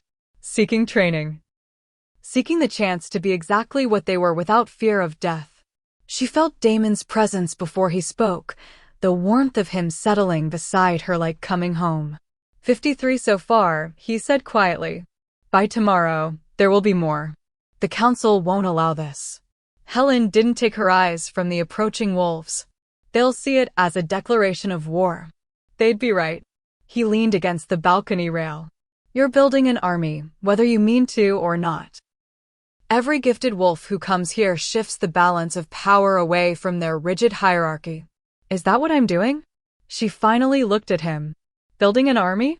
I think you're building something better. His expression softened. You're building hope. The thing they've been trying to kill for 300 years. Below, Zara was greeting new arrivals, assessing their gifts, beginning the slow work of teaching them control. A fire wielder was working with Elias, learning to shape flames into shields. 2 young wolves were discovering they could speak to each other's minds, their faces alight with wonder. This was what the world had lost. This was what fear had stolen. My father will come, Helen said quietly. When he sees what I'm building, when he realizes I'm not just surviving but thriving, he'll bring his entire pack to destroy me. Let him come. Damon's voice was steel wrapped in silk. Let them all come. They'll find something very different from the broken girl they threw away. Helen thought about that girl. The one who'd bled in the snow, who'd believed she was cursed, who'd almost let shame kill her. That girl felt like a lifetime ago. I'm not her anymore, she whispered. No. Damon took her hand, laced their fingers together. You're not. You're the wolf who refused to die. Who turned exile into power. Who looked at prophecy and said, I'll write my own ending. He pulled her closer, and she went willingly, resting her head against his chest. So what comes next, she asked. After we train these wolves, after we build something strong enough to stand against the council, what then? Then you choose. His arms wrapped around her, steady and warm. Salvation or ruin. Peace or war. The path you've always been meant to walk. Helen closed her eyes, felt the silver flame pulsing in time with her heartbeat. She thought about the prophecy. About the vision the shrine had shown her, 2 paths, 2 futures, both of them leading to impossible choices. She thought about her brother, safe in a pack that would kill her on sight. About the wolves she'd saved who would never know her name. About Damon, who'd given up everything to protect her. About the gifted wolves flooding into Blackthorn Keep, their eyes bright with hope she'd helped kindle. And she thought about her father, standing over that pyre, waiting to burn what he'd never understood. Would you have chosen her? Helen asked softly, the question hanging in the air between them. If you'd met me in my father's pack, broken and ashamed and trying to hide what I was, would you have seen anything worth saving? Damon pulled back just enough to cup her face, his gold eyes blazing with intensity that stole her breath. I would have burned the world down to protect you, he said fiercely. Broken or whole, hidden or revealed, I would have chosen you every single time. Because you've always been exactly this magnificent. You just needed to remember.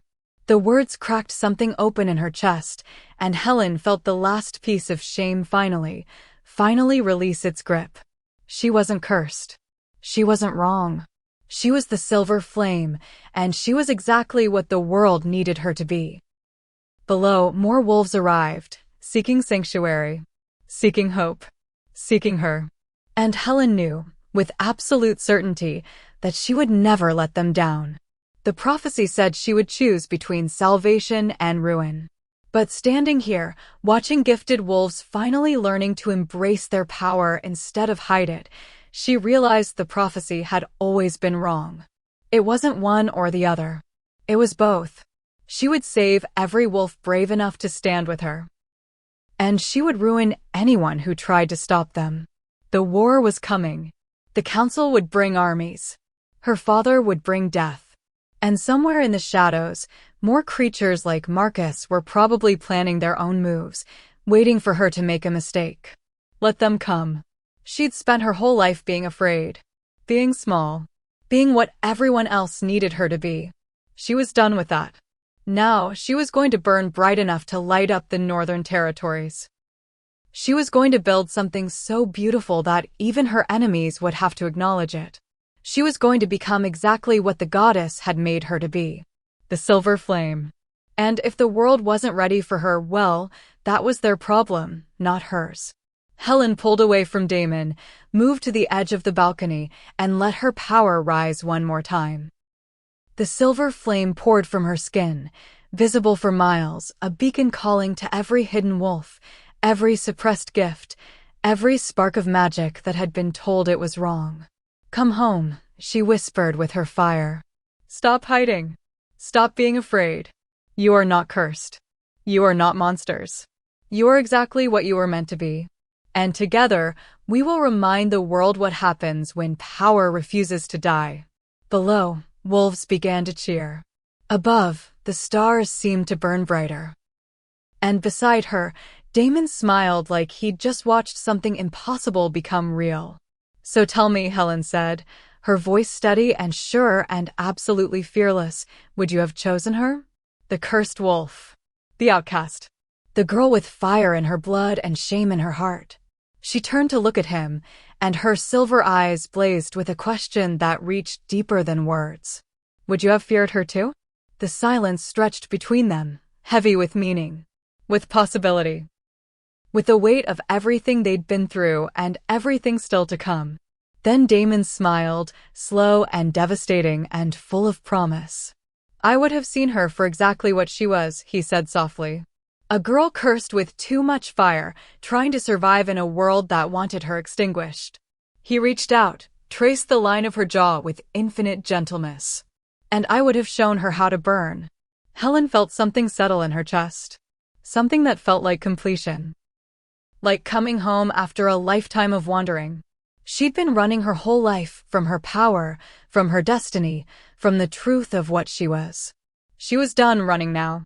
If this story lit something inside you, Helen said, her voice carrying across the mountains, across the Northern Territories, across every boundary that had tried to contain her, if you've ever felt too different, too powerful, too much for the world to handle, then you know exactly how this feels. The silver flame danced around her, beautiful and terrible and absolutely free. Subscribe to Cindy's Wolfheart stories, she continued, and now she was speaking directly to you, to everyone who'd ever been told they were wrong for existing. Because here, we tell tales that burn. We tell stories about wolves who refuse to be broken.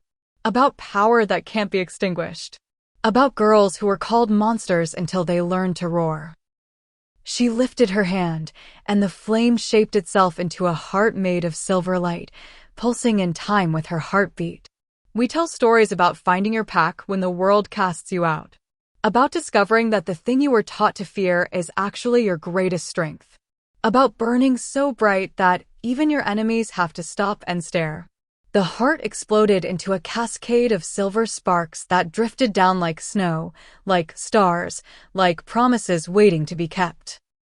So if you want to know what happens next, if you want to see Helen face her father, build her army of gifted wolves, and show the council exactly what the silver flame can do, if you want to watch her choose between salvation and ruin, between mercy and vengeance, between the girl she was and the queen she's becoming.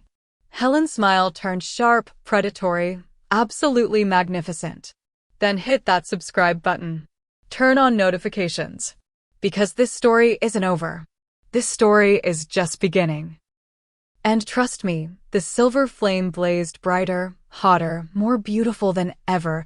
You won't want to miss what comes next. She paused, let the silence build, let the anticipation grow. The prophecy said the silver flame would rise when darkness falls. Well, the darkness is coming.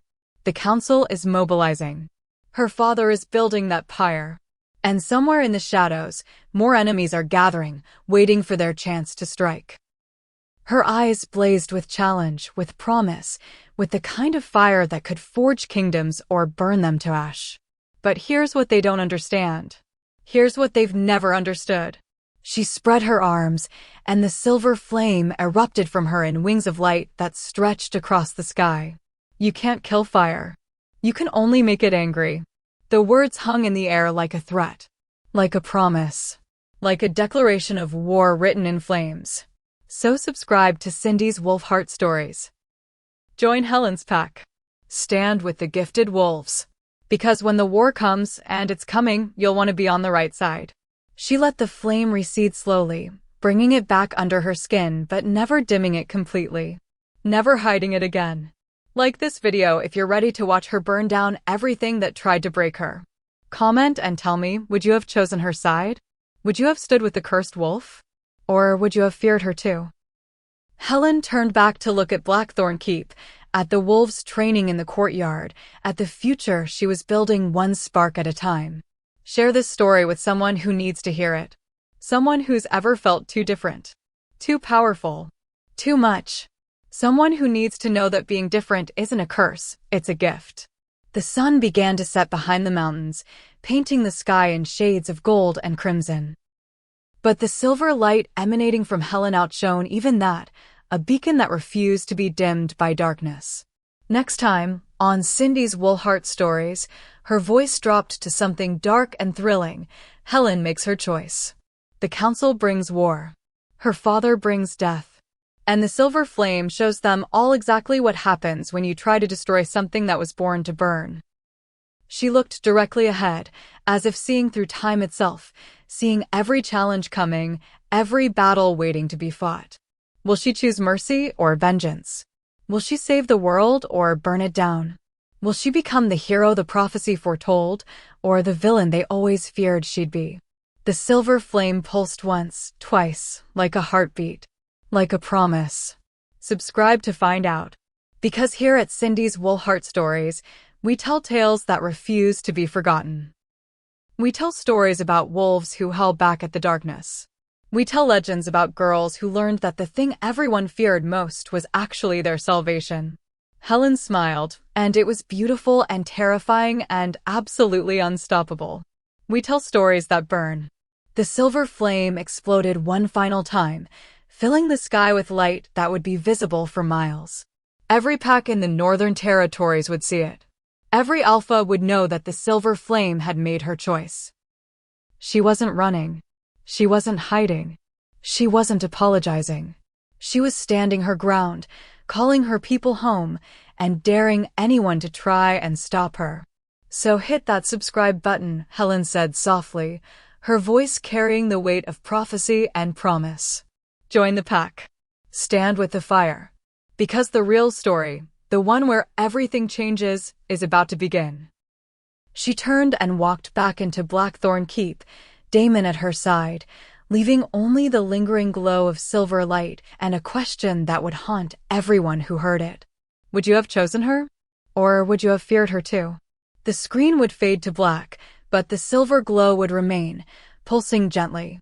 And beneath it, words would appear. Subscribe to Cindy's Wolfheart Stories. Because here, we tell tales that burn. And somewhere in the northern territories, in packs scattered across the mountains, wolves with hidden gifts would see that light. They would feel their own power stirring. They would hear Helen's call. And they would make their choice. Run and hide, like they'd always done. Or answer the silver flame's call and finally stop being afraid.